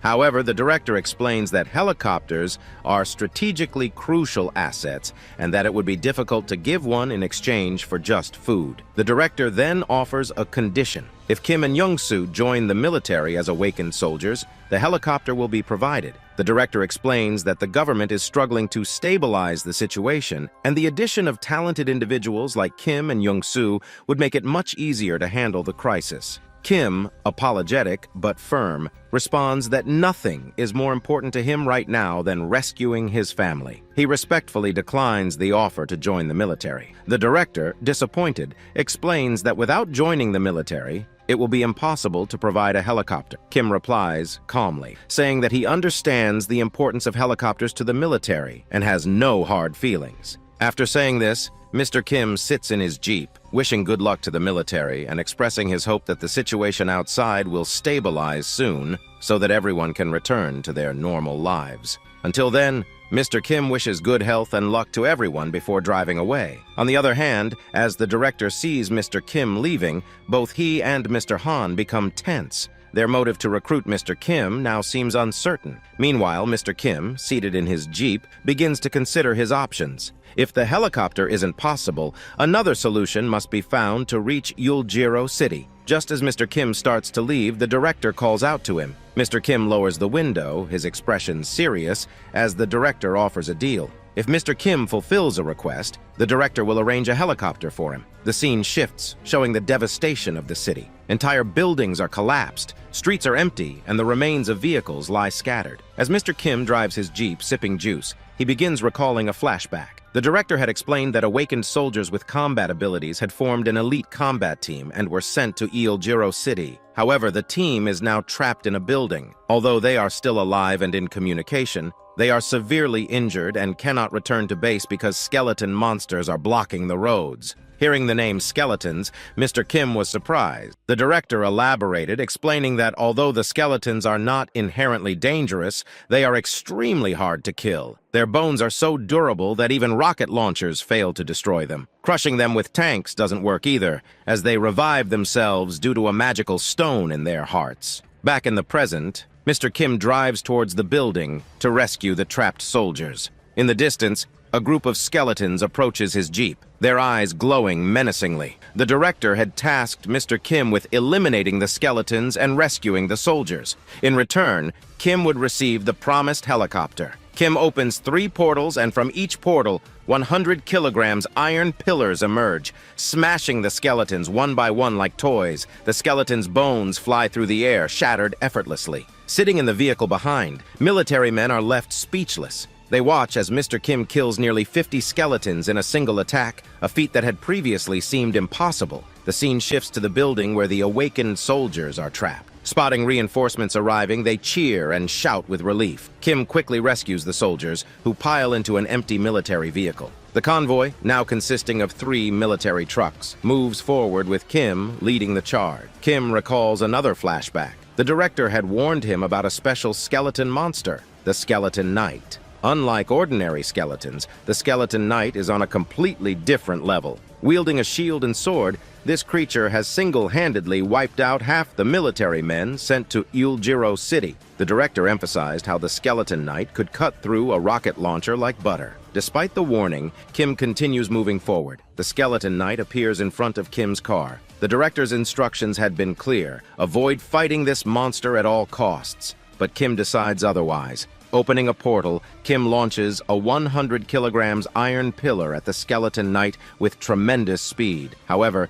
the knight unsheathes his sword and, with a single slash, cuts the iron pillar into 2 pieces like butter. Seeing this, all the military men are shocked at how such a huge 100 kilograms iron pillar was sliced by the Skeleton Knight as if it were butter. Even Kim and Young-soo are stunned. On the other hand, the Skeleton Knight stands majestically like a warrior. his gaze unwavering. The skeleton knight begins to chant something in a strange language. The eerie sound echoes in the air, but Kim and Young-soo can't understand a word of it. Kim feels a growing curiosity mixed with unease. He wonders how this skeleton knight, seemingly dead, can speak. Suddenly, the skeleton knight raises a shimmering crystal in his bony hand and breaks it while muttering a magic chant. Immediately, Kim, Young-soo, and the others begin to understand the skeleton knight's speech. The skeleton warrior greets Kim with a deep, echoing voice, introducing himself as Gwan, one of the 12 knights serving the Night King. Kim watches, awestruck, as Gwan explains himself. Kim marvels at how this magic stone allowed the skeleton knight to speak the language of Earth. The skeleton knight turns to Kim, his bony finger pointing,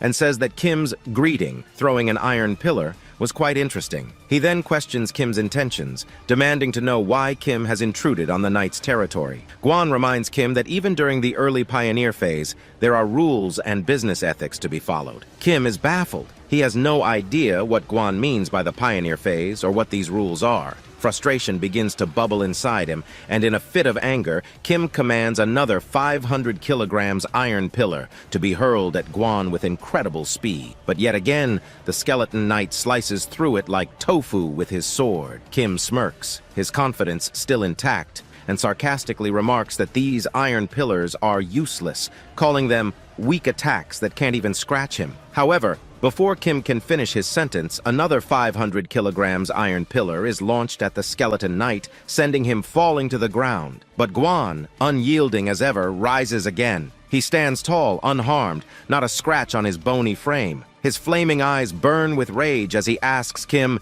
"Is this your answer?" Before he can complete his taunt, another 500 kilograms iron pillar comes hurtling toward him. Gwan slices it cleanly once more and begins marching towards Kim. Kim feels a pang of fear as the skeleton knight moves closer. Young-soo, watching from the sidelines, enters a panic mode and shouts to Kim, "What should we do now? He's coming for us!" Kim's mind races, worried about how Gwan could easily cut through 500 kilograms pillars and remain unscathed. But then an idea sparks in Kim's mind. He quickly opens his inventory and uses 50 magic stones to unlock the tracking delivery system. This would allow him to precisely target his items. Kim commands Pax to aim the next iron pillar directly at Gwan's chest. With a resounding command, Pax activates the system, and the iron pillar zooms towards Gwan at lightning speed. The skeleton knight notices the incoming attack and smirks. He taunts Kim, calling him a foolish mage who thinks iron pillars can harm him. Gwan braces himself, ready to cut the pillar once again. But just as Gwan raises his sword to strike, the iron pillar suddenly changes direction mid-air. It smashes directly into Gwan's chest with a deafening crash.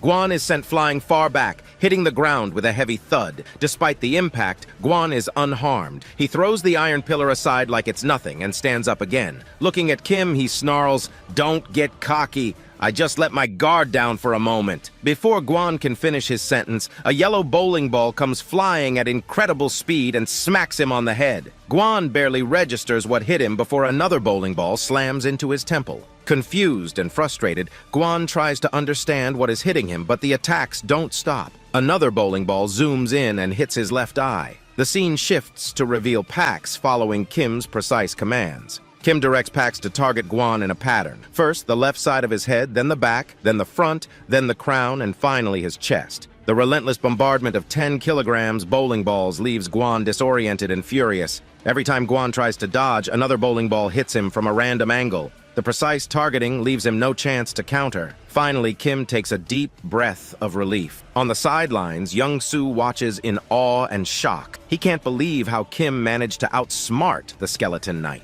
Young-soo, visibly relieved, turns to Kim and thanks him profusely for saving them once again. But Kim explains that they still need to wait and stay quiet. The skeleton knight hasn't been defeated yet. Kim clarifies that he's only temporarily stopped the skeleton knight. Kim further notes that the armor of the skeleton knight seems far tougher than the giant black wyvern they previously encountered. And with the skeleton knight wielding a shield and a sword, it's honestly more threatening than the wyvern. Meanwhile, the skeleton knight is unable to respond properly and merely tells Kim to stop the attack. Kim wants to talk to him, but before he can say anything, multiple bowling balls from various directions continue to smash into the skeleton knight's head, leaving a small crack in his skull. On the other side, Kim and Young-soo are discussing the evacuation plan. They decide that while the skeleton knight is distracted, they should ensure that all the military personnel are safely removed from the area. However, while talking, Young-soo notices something unusual. Pieces of the skeleton knight's armor are falling to the ground. Kim notices this as well. At first, Kim believed the armor was indestructible, but seeing those pieces fall sparks a brilliant idea. Kim tells the 500 kilograms iron pillar to attack the skeleton knight in the same spot where the bowling balls were hitting. The bowling balls, being small and high speed, had already weakened the skeleton knight's head by creating a crack. Kim theorizes that if the iron pillar strikes the same weakened spot, it could deal critical damage. As Kim commands the iron pillars to follow the same pattern as the bowling balls, the first iron pillar strikes the skeleton knight's head with a loud bang. The force causes the skeleton knight's body to shatter into pieces. His head flies off, and the skeleton warrior collapses dead. In his final moments, the skeleton knight declares, "You are an impressive mage, Kim. But don't think this is the end. Even in death, we serve the Night King." With that, the skeleton warrior falls silent. As soon as the skeleton warrior dies, 2 huge blue mana stones and a weird red mana stone fall to the ground. Kim immediately summons these items to his subspace. The system notifies Kim that he has obtained 2 large mana stone fragments and a reinforcement stone. Kim is surprised to see the reinforcement stone. Behind him, the military men are speechless. They cannot believe that Kim has defeated the skeleton knight. The soldiers marvel at Kim's abilities, saying that the skeleton warrior, who hadn't even flinched when hit by tank shells, was brought down by this fable-looking guy. The military men shower Kim with praise, declaring him a hero. The scene shifts, showing Kim entering the director's office. He has successfully freed all the military personnel. When the director hears that Kim has defeated the skeleton warrior, he is left speechless. The director reminds Kim that he had advised him to run away if he ever encountered the skeleton warrior. The director had never imagined that Kim would defeat such a formidable enemy. While the director knew Kim was an extraordinary awakener, he hadn't realized just how high level Kim truly was. The director expresses his admiration and gratitude, saying that once Kim has reunited with his family and ensured their safety, the director would like Kim to return to the military and assist him further. Kim reflects on the director's high expectations of him. While Kim is grateful for the praise, he knows the battle against the skeleton warrior was a close call. He admits to himself that if there had been even one more enemy like the skeleton knight, he wouldn't have survived. Kim recalls the skeleton warrior's ominous words, referring to himself as one of the 12 knights of the Night King. Kim wonders if there are 11 more knights just as powerful or even stronger lurking in the wild. As Kim follows the director, he begins to strategize. He realizes that the bowling balls were more effective than the iron pillars due to their small size, heavy weight, and incredible speed. The director interrupts Kim's thoughts, asking if he is heading to Yuljiro City. Kim confirms this. The director explains that high walls have risen around Yuljiro City, almost reaching the sky. The director reveals that he had sent many units to investigate Yuljiro City, but contact was lost. However, aerial inspections have confirmed that people are still active inside the city. The director assures Kim that his sister is alive inside Yuljiro City, so Kim shouldn't worry. Kim, thinking about his sister, feels confident that she is fine. In fact, Kim knows that his sister is more of a monster than the actual monsters. The director further explains that the walls around Yuljiro City are gradually forming a roof and that time is limited. Fortunately, the military can land Kim inside the city before it completely closes off. The director brings Kim to the rooftop, where a helicopter is waiting. At first glance, the helicopter appears old and run down. But before Kim can say anything, the director points to the left. Kim turns his head and is stunned. In front of him stands a shiny, double-sized Black Hawk helicopter, sleek and menacing. Both Kim and Young-soo are in awe. The moment Young-soo sees the helicopter, his inner truck-kun driver instinct kicks in. He smirks evilly and starts laughing excitedly, clearly eager to pilot the helicopter. Kim was also surprised. At the same time, the director begins to explain something, but Young-soo interrupts, laughing loudly. Young-soo turns to the director and says he is touched that the director is lending them a Black Hawk helicopter in such a dire situation. Young-soo is already very excited to fly it. The director laughs and remarks that he was wondering who would fly this Black Hawk, but it seems like Young-soo has experience flying such a vehicle. Before the director can finish his thought, Young-soo interrupts, "I've never flown a Black Hawk before." Young-soo then looks at his system notification and explains that while he's never flown a helicopter before, he feels like he'll be able to fly this one. As he inspects the helicopter, a notification appears in his system. It states that if Young-soo uses 50 magic stones, he will be able to register the Black Hawk to his system, and all the knowledge needed to fly the vehicle will be transferred to his mind. Young-soo enthusiastically shares this discovery with everyone. He explains that his ability, Best Driver, lets him handle any vehicle with ease. He can drive or pilot anything flawlessly. Until now, he thought his ability could only handle vehicles he'd driven in the past. But now it seems different. Instead of leveling up his ability, Young-soo realizes he must register each vehicle he wants to pilot into his system. This new understanding excites him. Hearing this, Kim is also amazed, and things begin to make sense. Kim reflects that even though they had killed countless monsters together, Young-soo's ability never seemed to level up. Now, it's clear that Young-soo's skill doesn't evolve in a traditional sense, it simply registers new vehicles. The director then surprises them by retrieving a suitcase from the Black Hawk. He opens it to reveal a collection of magic stone. The director places the suitcase in front of Kim and says there are 200 magic stones inside. The director admits he originally intended this as a surprise for their journey, but now offers the stones for Young-soo to register the Black Hawk. Hearing this, both Kim and Young-soo thank the director profusely. Young-soo wastes no time and quickly takes 50 magic stones to begin registering the Black Hawk into his system. Meanwhile,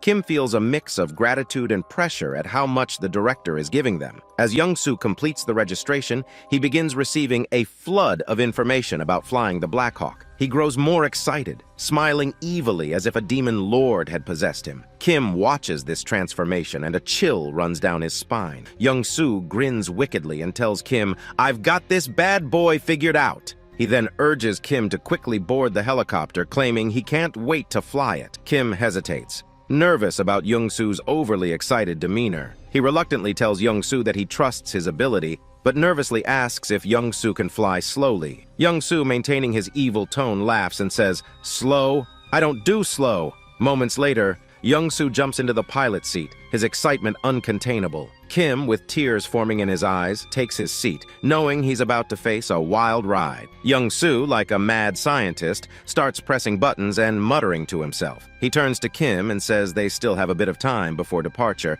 suggesting Kim mentally prepare. Kim finally accepts his fate and shifts his focus to what lies ahead. Kim knows that after entering the city, he will have to face many more skeleton knights. So, he decides to check his inventory and see how many magic stones he has. Kim needs to upgrade his subspace level. Kim starts thinking that if he upgrades his subspace level, there's a chance he might get a new skill. Opening his inventory, Kim uses 2 large mana stones and an enhancement stone. As soon as he uses them, the system notifies Kim that 2 large mana stones and 200 regular mana stones have been converted. Kim now has a total of 1393 mana stones. Kim is shocked to see so many mana stones in his possession, so Kim used 1,000 mana stone to upgrade his subspace to level 3. The system then notifies Kim that his subspace will be upgraded in a few minutes. While waiting for the upgrade, Kim decides to check his enhancement stone. The system explains that the enhancement stone is a D-grade item. Unlike regular mana stones, enhancement stones have been imbued with additional properties.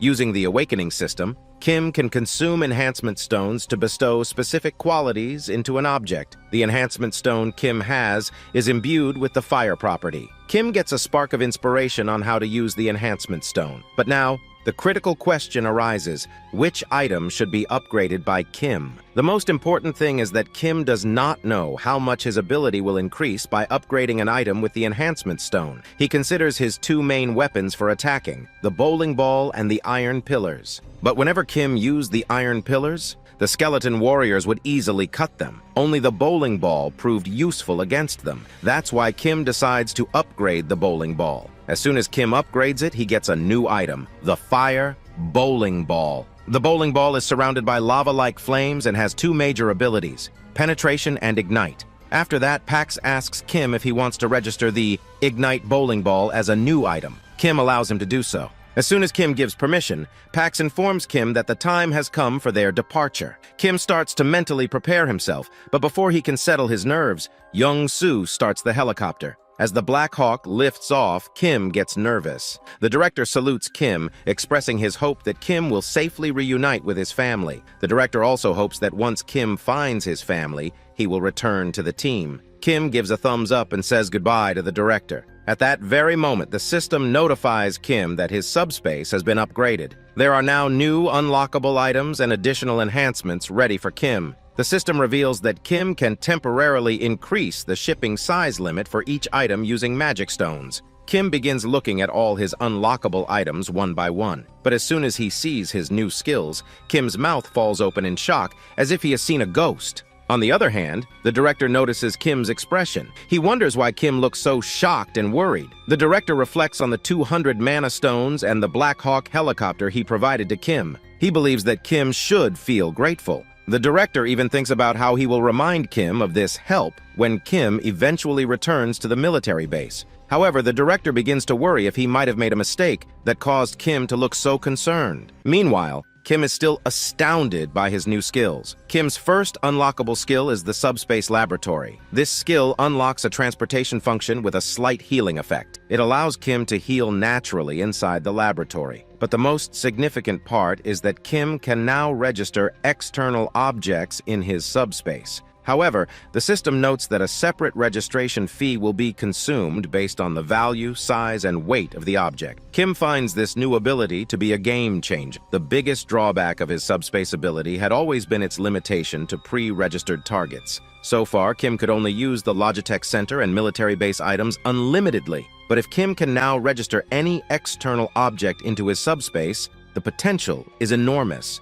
However, the system clarifies that Kim can only register items that fit into the two currently registered categories, Logitech Center and military base. Kim's eyes fall on the Black Hawk helicopter. He wonders if it qualifies under the military base category. To test this, Kim tries to register the helicopter in his subspace. The system informs him that it will require 107 magic stones. Kim confirms the registration. The scene shifts to the director. As he begins walking back to the military base, he suddenly hears the sound of the helicopter. Turning around, he sees Kim and Young-soo coming back. The director becomes nervous, suspecting something might be wrong with the helicopter. But before he can speak or think further, a large portal opens in front of him. A Black Hawk helicopter falls out of the portal. Not only that, another Black Hawk helicopter emerges from a second portal. As the two helicopters land in front of the director, Kim waves at him with a smirk before leaving. On the other hand, the director is left speechless. He does not understand what is going on. The director gave a little old Black Hawk to Kim,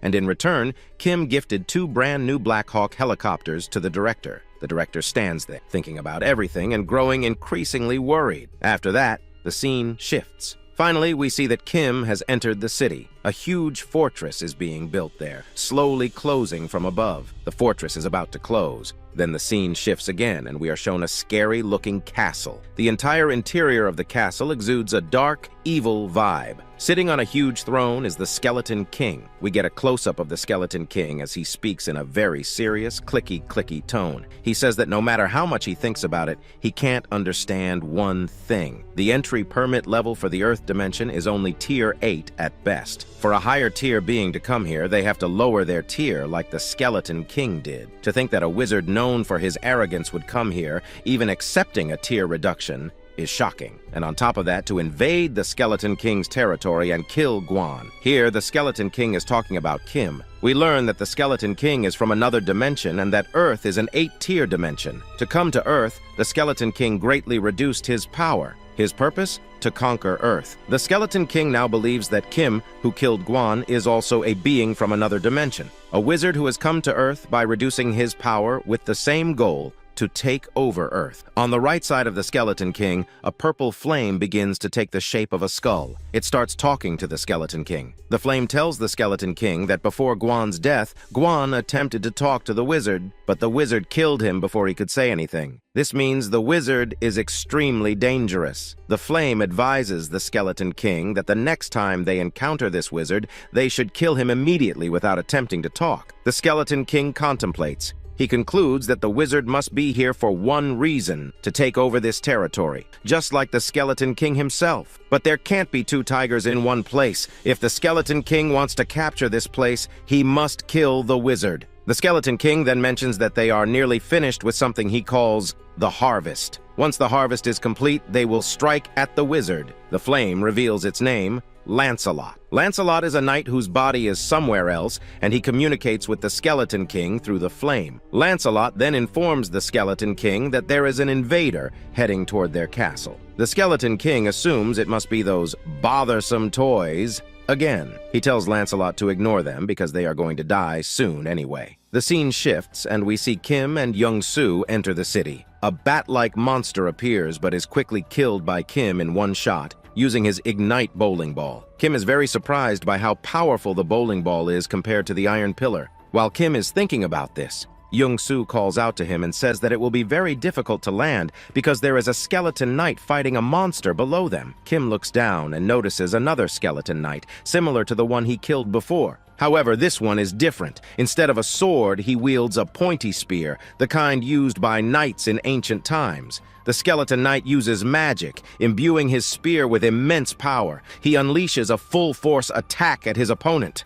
We get a glimpse of a human figure. The figure looks feminine, and as soon as Kim sees her, he makes a strange, annoyed, and disgusted face. The human concentrates magic into her hand and, with a single impactful punch, sends the skeleton knight flying. Finally, we get a full look at the human. She indeed looks like a female and, damn, she has a good body. The skeleton knight genuinely falls from a great distance. Young-soo comments that they might have to face both monsters if they land now. Kim gets startled and, in shock, says that one of them is Kim's older sister. Hearing this, Young-soo is shocked. He asks which one is Kim's older sister. Kim reveals that the monster who threw away the skeleton knight is his older sister. We finally get a full look at Kim's older sister. She stands in a confident pose as the fog gradually fades, and damn, I must say, she have some thick muscles and goddamn heavenly body. Well, guys, everyone has to comment "mommy muscle" in the comments section. Kim's sister, clearly annoyed, says she felt the impact of her fist hitting the skeleton knight. But why won't the skeleton knight die no matter how much she beats the crap out of him? Kim begins narrating the backstory of his sister, Sol, who he refers to as Sister Number 2. He explains that as a child, Sol stumbled upon a mixed martial arts match on TV. She was instantly captivated by martial arts. Fortunately, she had a good little brother who supported her passion. Whenever Sol watched a martial arts match on TV, Kim would play with her, and Sol would practice all the martial arts moves she learned on Kim. Despite her efforts, Sol was often disappointed because victories against weaker opponents were not what she wanted. Driven by her ambition, Sol went to the playground to find stronger opponents. However, even the neighborhood kids, including those 3 years older than her, were no match for her. Sol beat everyone. Boys, girls, it didn't matter. Recognizing Sol's talent, Kim and Sol's father enrolled her in a mixed martial arts school. But this was where Sol faced her first defeat. Her teacher defeated her, but instead of being discouraged, Sol found the pain of losing fun. She had finally found a challenge worth pursuing. Sol's goal became to defeat her teacher, and along the way, she won several jiu-jitsu competitions. By 7th grade, she had no rivals in the junior division. Her passion for training and obsession with exercise led her to relentlessly work towards perfection. However, this obsession soon turned into a severe addiction. Eventually, Sol suffered an injury, tearing the cruciate ligaments in both her legs. Impatient with the recovery process, Sol resumed training too early and accumulated more injuries. She kept getting hurt and started training again before fully recovering. Finally, at the age of 24, Sol made her debut as a professional fighter. She could have debuted much earlier given her skill level, but her stubbornness and repeated injuries delayed her. Despite the late start, Sol is so powerful at her age that she can easily rank in the top 10 in all of Korea. Hearing this, Young-soo is shocked, but Kim reassures him that he doesn't need to be afraid of Sol. Kim suggests that Young-soo can land the helicopter slowly. However, Young-soo still looks at Sol from a distance and thinks that, as far as he can tell, Sol looks like a monster. Meanwhile, the skeleton knight slowly moves towards Sol with his sword and, in a clicky voice, asks why his attacks aren't reaching her. Sol casually responds, "Isn't it obvious? The skeleton's hands are too slow." The skeleton knight rebuts, saying his speed is not inferior to Sol's. He accuses her of using some weird technique that he doesn't understand. Soul laughs and explains, "It's not a technique, it's just martial arts." She says it so casually that it leaves the Skeleton Knight puzzled. Hearing this, the Skeleton Knight compliments her. He says that people like Soul are rare, and that if Soul raised her rank soon, she could become the greatest knight. Soul, however, doesn't understand what he's babbling about. Skeletons, knights, rankings, it's all nonsense to her. The Skeleton Knight continues, confessing that he has a big crush on Soul. He admires her strength and tells her that she doesn't need to worry. He promises to talk to the Skeleton King and ensure that Soul is the only one allowed to stay alive in the city. But before the Skeleton Knight can finish his speech, a fire bowling ball comes flying out of nowhere, and with a loud bang, smashes into the Skeleton Knight, shattering his body into pieces. The Skeleton Knight's body scatters around Soul. A moment later, the same fire bowling ball rolls to a stop in front of her. Soul, confused, wonders how this bowling ball destroyed the Skeleton Knight's body when her martial arts couldn't. As she contemplates, 2 large mana stones and an enhancement stone fall out of the Skeleton Knight's remains. The stones are quickly sucked into a portal that Soul doesn't understand. She sees what looks like a corn-like device pulling the stones in. At the same time, a helicopter hovers above her and slowly lands. Kim steps out, smirking, and greets her with a playful, "Hello, long time no see." Kim teases. As expected, Soul is still kicking some asses. He calls her sister number 2. Soul stands there, bewildered, her mouth wide open. She's shocked to see Kim after all this time. The scene shifts, and we see a table filled with delicious food. Fried rice, pizza, burgers,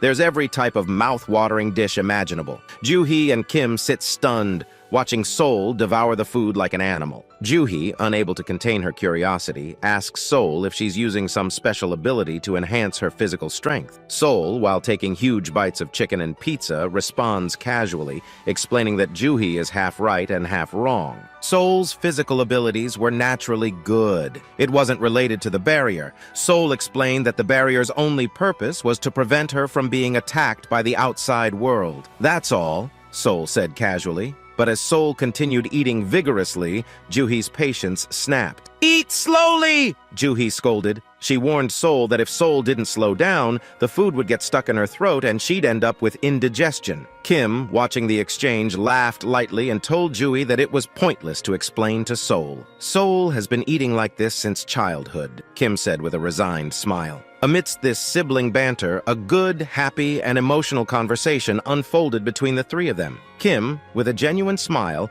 told his 2 sisters that it was a relief that all 3 of them had awakened survival-related abilities and managed to survive this long. Now, Kim only needed to find their big brother. However, even as she ate, Soul looked at Kim and said with a hint of disbelief, "All this is fine, but Kim, your ability is like a cheat code. How the hell can you do all of this?" Kim chuckled and replied that it was a long story. He promised to explain everything to Soul slowly, but for now he urged Soul to eat and rest. Kim showed Soul how to use packs so that she could order whatever she wanted. He also mentioned that Youngsu's family was in the subspace and suggested that Soul should go and say hello to them. Soul nodded in agreement, but then asked, "Are we leaving this city right now? Are we really leaving?" Kim stood up from his chair and replied, "Yes, we have to leave immediately. The city's ceiling is closing down at a very fast rate, and I don't know if this fortress will cover the entire city or not." Kim emphasized the urgency, saying that he needed to collect as many mana stones as possible before the ceiling closed completely. As Kim looked up at the sky, his heart sank. The ceiling was already closed. The entire area was shrouded in darkness. Kim didn't waste a second. He climbed aboard his Blackhawk, flew up to the sky, and launched 5 fire bowling balls at the fortress's walls at full speed. But despite the heavy attack, there wasn't even a slight dent in the fortress. Seeing this, Kim became worried. He thought to himself, after all that attack, not even a scratch? Kim considered his options. Should I take the entire city into my subspace? He wondered. But he quickly realized that he couldn't take such a massive structure randomly into his subspace. Kim reminded himself that he needed to be very careful. Kim had already used up all his remaining magic stones to increase the radius of his portal so that he could fit the Blackhawk inside. The portal's size now measured 19.76 meters. But because of this, Kim had no mana stones left. Kim thought about the skeletons and monsters in the city. If they existed, he could kill them and collect mana stones. But Kim also realized he didn't know what would happen to the people living in the city if he took the entire structure into his subspace.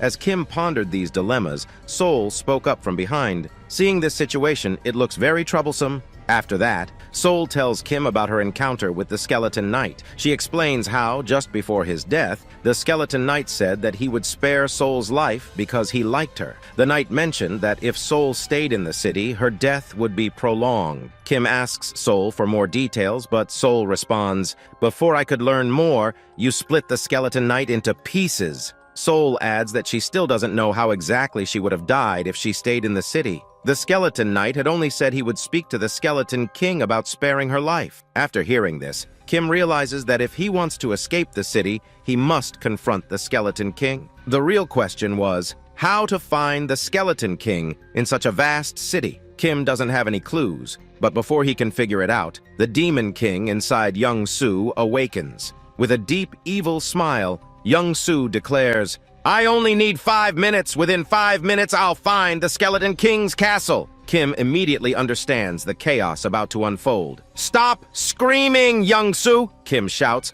but it's too late. Young Soo was already in his demon form. Young Soo does something insane. He flips the helicopter a full 360 degrees and announces, "I'll search every nook and cranny of this city." The helicopter twists and turns like a snake, moving right, left, up, and down, covering every corner of the city. Inside the helicopter, Kim's condition worsens. He grips his seat, dizzy and nauseous, while Sol looks out calmly. The scene shifts to the Skeleton King. Lancelot informs him that Lionheart, who was obliterated by Kim's fire bowling ball, is dead. Lancelot explains that Lionheart's defeat happened in one hit, indicating it was the work of a powerful enemy. The Skeleton King is furious. He shouts that the harvest is right around the corner and this intruder is interfering with his plans yet again. Filled with rage, the Skeleton King declares that he will personally kill the intruder. He demands Lancelot tell him where the intruder is, but Lancelot calmly informs him that there's no need. The intruder is coming to the Skeleton King's castle. Hearing this, the Skeleton King laughs.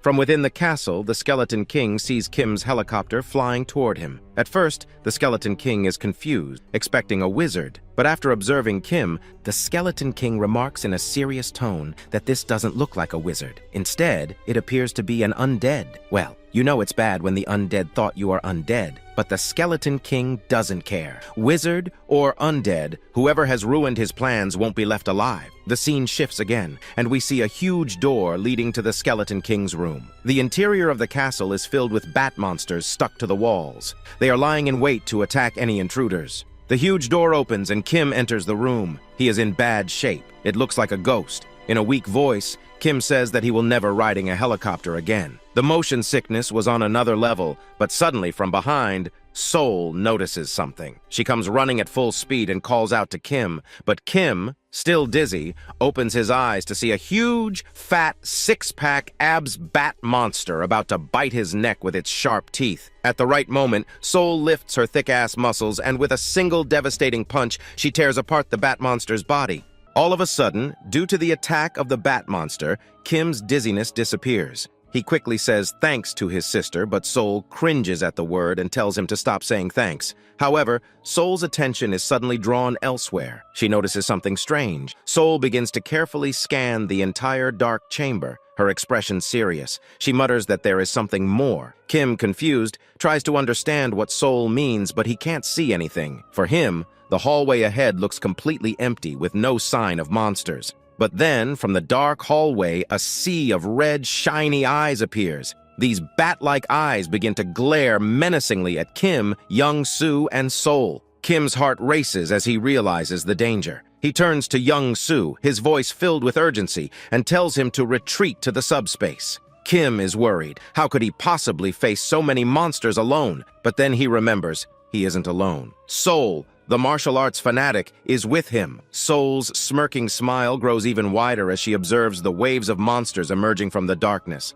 She says with an excited tone that this is how it should be. One monster wasn't enough for her, it would have been boring. As the tension builds, Soul's evil smile deepens. Without hesitation, she charges into the dark hallway at an incredible speed. Kim barely has time to react before Soul leaps into the air. Her movement is flawless, her body lithe and powerful. With a resounding bam, Soul lands, crushing the head of a bat monster beneath her foot. She enjoys every moment of it, her smirk turning demonic. One by one, Soul slashes, crushes, and tears through the bat monsters with an almost playful fury. Suddenly, a bat monster attacks from behind, sinking its teeth into Soul's neck. But Soul doesn't even flinch. Instead, she grabs the monster by the head, slamming it into the ground with such force that it shatters into pieces. As Soul continues her frenzied slaughter, the ground becomes soaked with blood. She laughs loudly, like a madwoman, reveling in the chaos. Meanwhile, the other bat monsters begin to shake in fear, their confidence waning. Kim watches from a distance, awestruck and concerned. He knows Soul is enjoying the fight, but he also realizes he can't help her directly without risking harm. His mind races for a solution, and then his eyes fall on the subspace laboratory. An idea sparks. Kim retreats to his portal, leaving Soul to handle the monsters. Inside the subspace, Kim starts assembling a strange machine. Meanwhile, Soul continues her destructive rampage, kicking a bat monster with such force that its skull cracks. The machine Kim is building is an electric pest repellent designed to attract and shock monsters to death. Once activated, it will pull all the bat monsters toward it and kill them instantly. Kim, now sitting comfortably in a reclining chair within his portal, watches as the machine begins its work. Bat monsters are drawn to the device, and one by one they fall dead as the electric shocks take effect. Soul notices the machine and becomes annoyed. She yells at Kim, "Is this your way of fighting? It's boring." Kim responds calmly, saying he just wants to help his sister. But Soul, clearly irritated, scolds Kim, telling him to stop interfering in her fight. She insists on fighting alone. Kim, equally frustrated, yells back, "If you want to fight, fine, but be careful and stop taking unnecessary risks." The brother and sister engage in a heated but healthy argument, even as chaos ensues around them. Meanwhile, outside the dark chamber, Lancelot is having a serious conversation with the Skeleton King. Lancelot informs him that the wizard outside is Strain. Lancelot explains that the wizard isn't alone. There's another warrior with him who is as strong as Lancelot himself. What's more, the wizard is using unlimited items and employing weird, non-mana-based tools. Hearing this, the Skeleton King becomes very annoyed. He growls in frustration, realizing that defeating a wizard was already challenging enough, but now there's another powerful fighter to contend with. The Skeleton King, deep in thought, mutters that he has no other option. Lancelot, however, warns him that summoning additional power might bring the wrath of the Chamber of Commerce upon them. Despite the warning, the Skeleton King says he have no other choice, because the wizard is at least 8th rank tier, the same rank as the Skeleton King. However, while the Skeleton King might be able to defeat the wizard alone, the presence of another 8th rank tier warrior makes the situation far more challenging. The Skeleton King knows he cannot win alone. He must summon Lancelot. With this thought, the Skeleton King extends his hands forward and begins to chant ancient spells. The holographic skull of Lancelot disappears, and in its place, the Skeleton King finds 3 reinforced stones instead of just 1. He begins to circle the stones around the projection of Lancelot's skull. Intense mana starts to gather around the projection, signaling the power of the summoning. The scene shifts to the team's subspace. Inside, electric appliances and copper wires are scattered around. The team is busy working on a project. They grab an aluminum rod and wrap it with thick copper wire. With this, they create a new weapon, the baseball bat repellent stick, a semi-rare grade weapon. This weapon is specially made for Soul. Holding it, Soul's face lights up with joy. The bat has an electrified feature, meaning it can do double damage to enemies. Soul spins the weapon around with excitement, testing its strength and enjoying every moment. After leaving the subspace, Soul tells Kim that his ability is a scammer ability. Kim can make any item with ease, and Soul thanks him for creating such a powerful weapon. She remarks that the Electric Club will be great for battling monsters. However, Soul gives Kim a final warning. This time, Kim must not interfere in her fight. She wants to kill all the bat monsters alone. As soon as Soul steps out of the subspace, she starts scratching her neck. Concerned, Kim asks if Soul is hurt. Soul explains that ever since the bat monster bit her neck, she hasn't felt any pain, but now her neck itches. She mentions receiving a system notification in the subspace, stating that all impure energy has left her body. This makes Kim tense. He wonders if Soul might become a vampire due to the bite. Soul jokingly tells Kim that if she does turn into a vampire, she wants him to kill her. She adds that she wouldn't want to live as a vampire lady. The two share a brief, humorous moment. Meanwhile, the Skeleton King turns to Kim and threatens him. He sarcastically remarks that the name Arcane must be crying because of Kim's actions. Skeleton King accuses Kim of ruining his plan and causing a ruckus in his territory. He continues, stating that even if Kim is from the arcane dimension, he has no right to interfere in someone else's domain. The Skeleton King declares that he will now fight and kill Kim. Kim and Soul exchange a glance, baffled by the king's rambling. Kim mutters that this idiot makes no sense. Hearing the word idiot, the Skeleton King becomes furious. With a roar, he calls out to Lancelot, instructing him to kill Kim and Soul immediately. The next moment, Lancelot is finally summoned. His appearance is terrifying. He has 4 glowing eyes and wears heavy silver armor. In his hand, he wields a huge, massive sword. Soul, seeing Lancelot, becomes excited. She was bored of fighting weak monsters and now has a challenge. She turns to Kim and warns him not to interfere in this fight. "If you interfere, it won't be right," she says, before charging towards Lancelot. Before Soul can fully engage, Lancelot lunges forward and throws his sword at her, aiming to cut her in half. Soul dodges the attack with her electrified magic bat, and the impact of the clash is so powerful that Kim feels it from afar. However, as the fight progresses, Soul notices that Lancelot is slowly cutting her bat in half. Realizing the danger, she quickly retreats. With one powerful slash, Lancelot splits the magic bat into 2 pieces. Soul looks at Kim and jokingly remarks that her bat wasn't weak. It's just that Lancelot is too strong. Despite the loss of her weapon, Soul is undeterred. Finally, we get a full view of Lancelot, and it's clear that he is a threatening and formidable knight. On the other hand, the Skeleton King declares with confidence that he has summoned Lancelot, the strongest knight under his command. Meanwhile, Kim reflects on Soul's words, realizing that it's rare for her to acknowledge an opponent's strength. If Soul has admitted that Lancelot is strong, then Lancelot is truly dangerous and formidable. Looking at Soul, Kim proposes a deal. If Soul manages to kill Lancelot, will she give Kim Lancelot's magic stone? Kim argues that he has used up all his magic stones to craft weapons for Soul, and since Lancelot has destroyed those weapons, it seems fair to repay Kim with the magic stone. However, Soul flatly refuses, and declares that whoever kills Lancelot first will claim ownership of the magic stone. With a smirking confidence, she adds that Lancelot can do nothing to stop her. Kim, determined to contribute, activates his Ignite bowling ball and hurls 5 high-speed, fiery bowling balls toward Lancelot. But Lancelot stands casually, unfazed. As if swatting away a nuisance, Lancelot draws his sword and with a single slash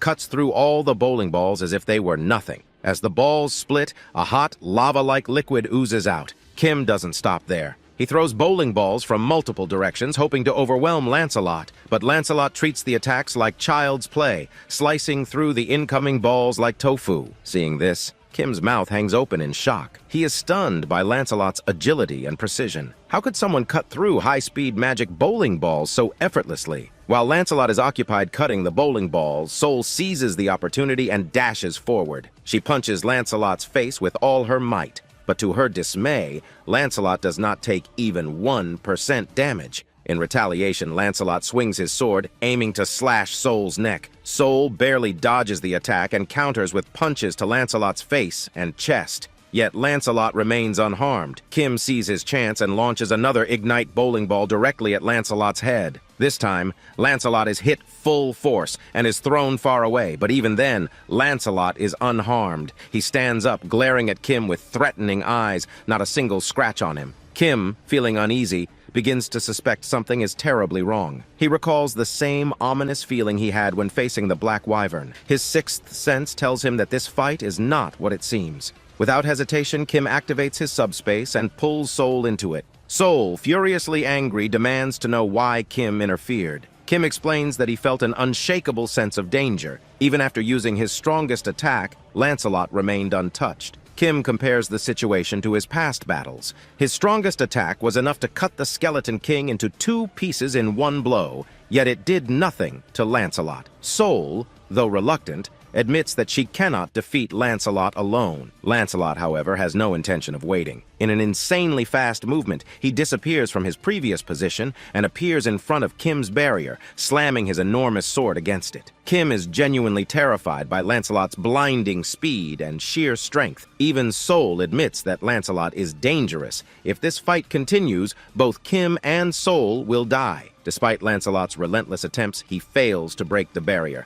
Kim, however, notices something. Lancelot is very close to the barrier. A dangerous idea strikes him. If he launches his ignite fireballs at such a close range, Lancelot will not be able to dodge. Kim wastes no time. He sends 5 high-speed fireballs directly toward Lancelot. But to his horror and amazement, Lancelot easily cuts through all the fireballs, even at point-blank range. The situation grows even more dire. Lancelot is not just strong, he is unstoppable. Seeing this, Kim is genuinely surprised. He thinks that it doesn't make any sense. Lancelot is so overpowered, strong, and fast that no attack is working on him. Kim observes how easily Lancelot is cutting through all the heavy metal as if it were butter. On the other hand, the Skeleton King watches the fight from behind. Finding the entire scene dull, the Skeleton King remarks how boring this fight has become. With a smug tone, the Skeleton King taunts Kim, questioning how long he plans to hide behind his barrier. He declares that Lancelot is a 7th-tier warrior immune to all of Kim's abilities.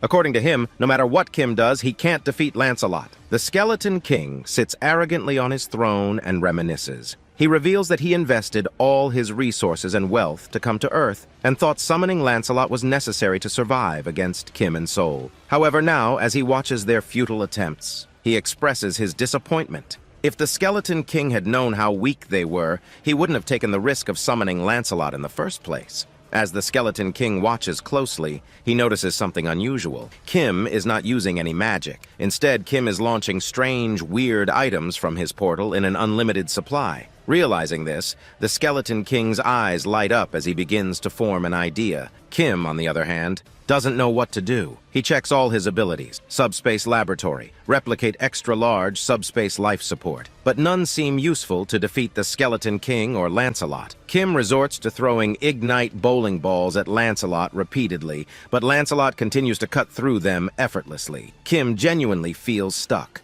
Suddenly, the Skeleton King laughs loudly. He commands Lancelot to halt his attacks, declaring that the two in the portal are not wizards, but potential partners for the Skeleton King's future plans. Lancelot, obeying the Skeleton King, retreats and approaches him. The Skeleton King walks away from his throne and slowly approaches Kim's portal. Initially, the Skeleton King thought Kim and Soul were wizards, but now, observing Kim closely, he realizes that they are normal humans. What's more, Kim has a very interesting ability. Kim, confused, wonders what the Skeleton King is talking about. The Skeleton King, with a sly grin, begins to explain. He mentions that Kim must have encountered skeleton knights on his way and likely killed 2 of them to obtain reinforced stones. These reinforced stones, the Skeleton King reveals, are produced only in this castle, a place known as Camelot. The Camelot Castle has a unique ability to create reinforced stones by sacrificing living beings. The Skeleton King shares that his original plan was to sacrifice the humans in the city to produce a large number of reinforced stones, which he would then use to summon an army of skeleton knights. But he proposes a business partnership with Kim. The Skeleton King suggests that Kim, with his unlimited copying ability, can duplicate the reinforced stones. Together, they could rule the entire Earth or even the universe. Kim stands there silently, processing the offer. While the Skeleton King laughs evilly at the prospect of his grand plan, Kim suddenly starts laughing and crying simultaneously. The Skeleton King is bewildered. Kim thanks the Skeleton King, saying that the Skeleton King has unknowingly solved all of Kim's problems. Before the Skeleton King can react, Kim speaks the 4 magical words: Pax, put Camelot in subspace. In an instant, the entire castle vanishes before the Skeleton King's eyes. Camelot Castle, the source of his power, shrinks and disappears into Kim's subspace. The Skeleton King and the Skeleton Knights are left standing outside, confused and furious. The Skeleton King looks around, trying to comprehend where his grand fortress went. As the Camelot Castle appears in Kim's hands, shrunken to the size of a toy,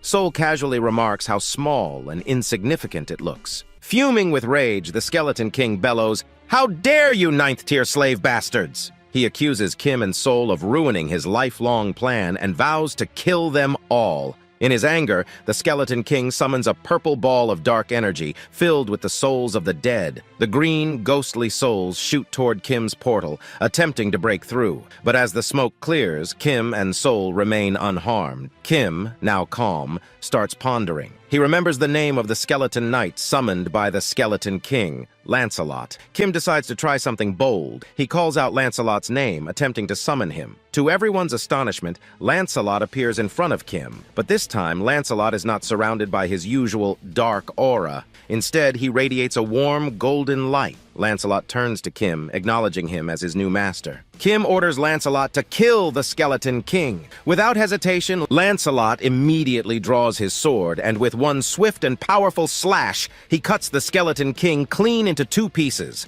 The Skeleton King, unable to react or defend himself, is defeated instantly. With a display of overwhelming power, Lancelot ends the fight with elegance and precision. And with that, the episode concludes here. Don't forget to like this video to help us reach the goal of 7,000 likes. Also, let us know in the comments which part of the episode was your favorite. As revealed, Kim now wields the amazing ability to summon unlimited soldiers, making his journey even more thrilling. If you're new to the channel, make sure to subscribe and join us for more exciting episodes. See you in the next one. Till then, goodbye!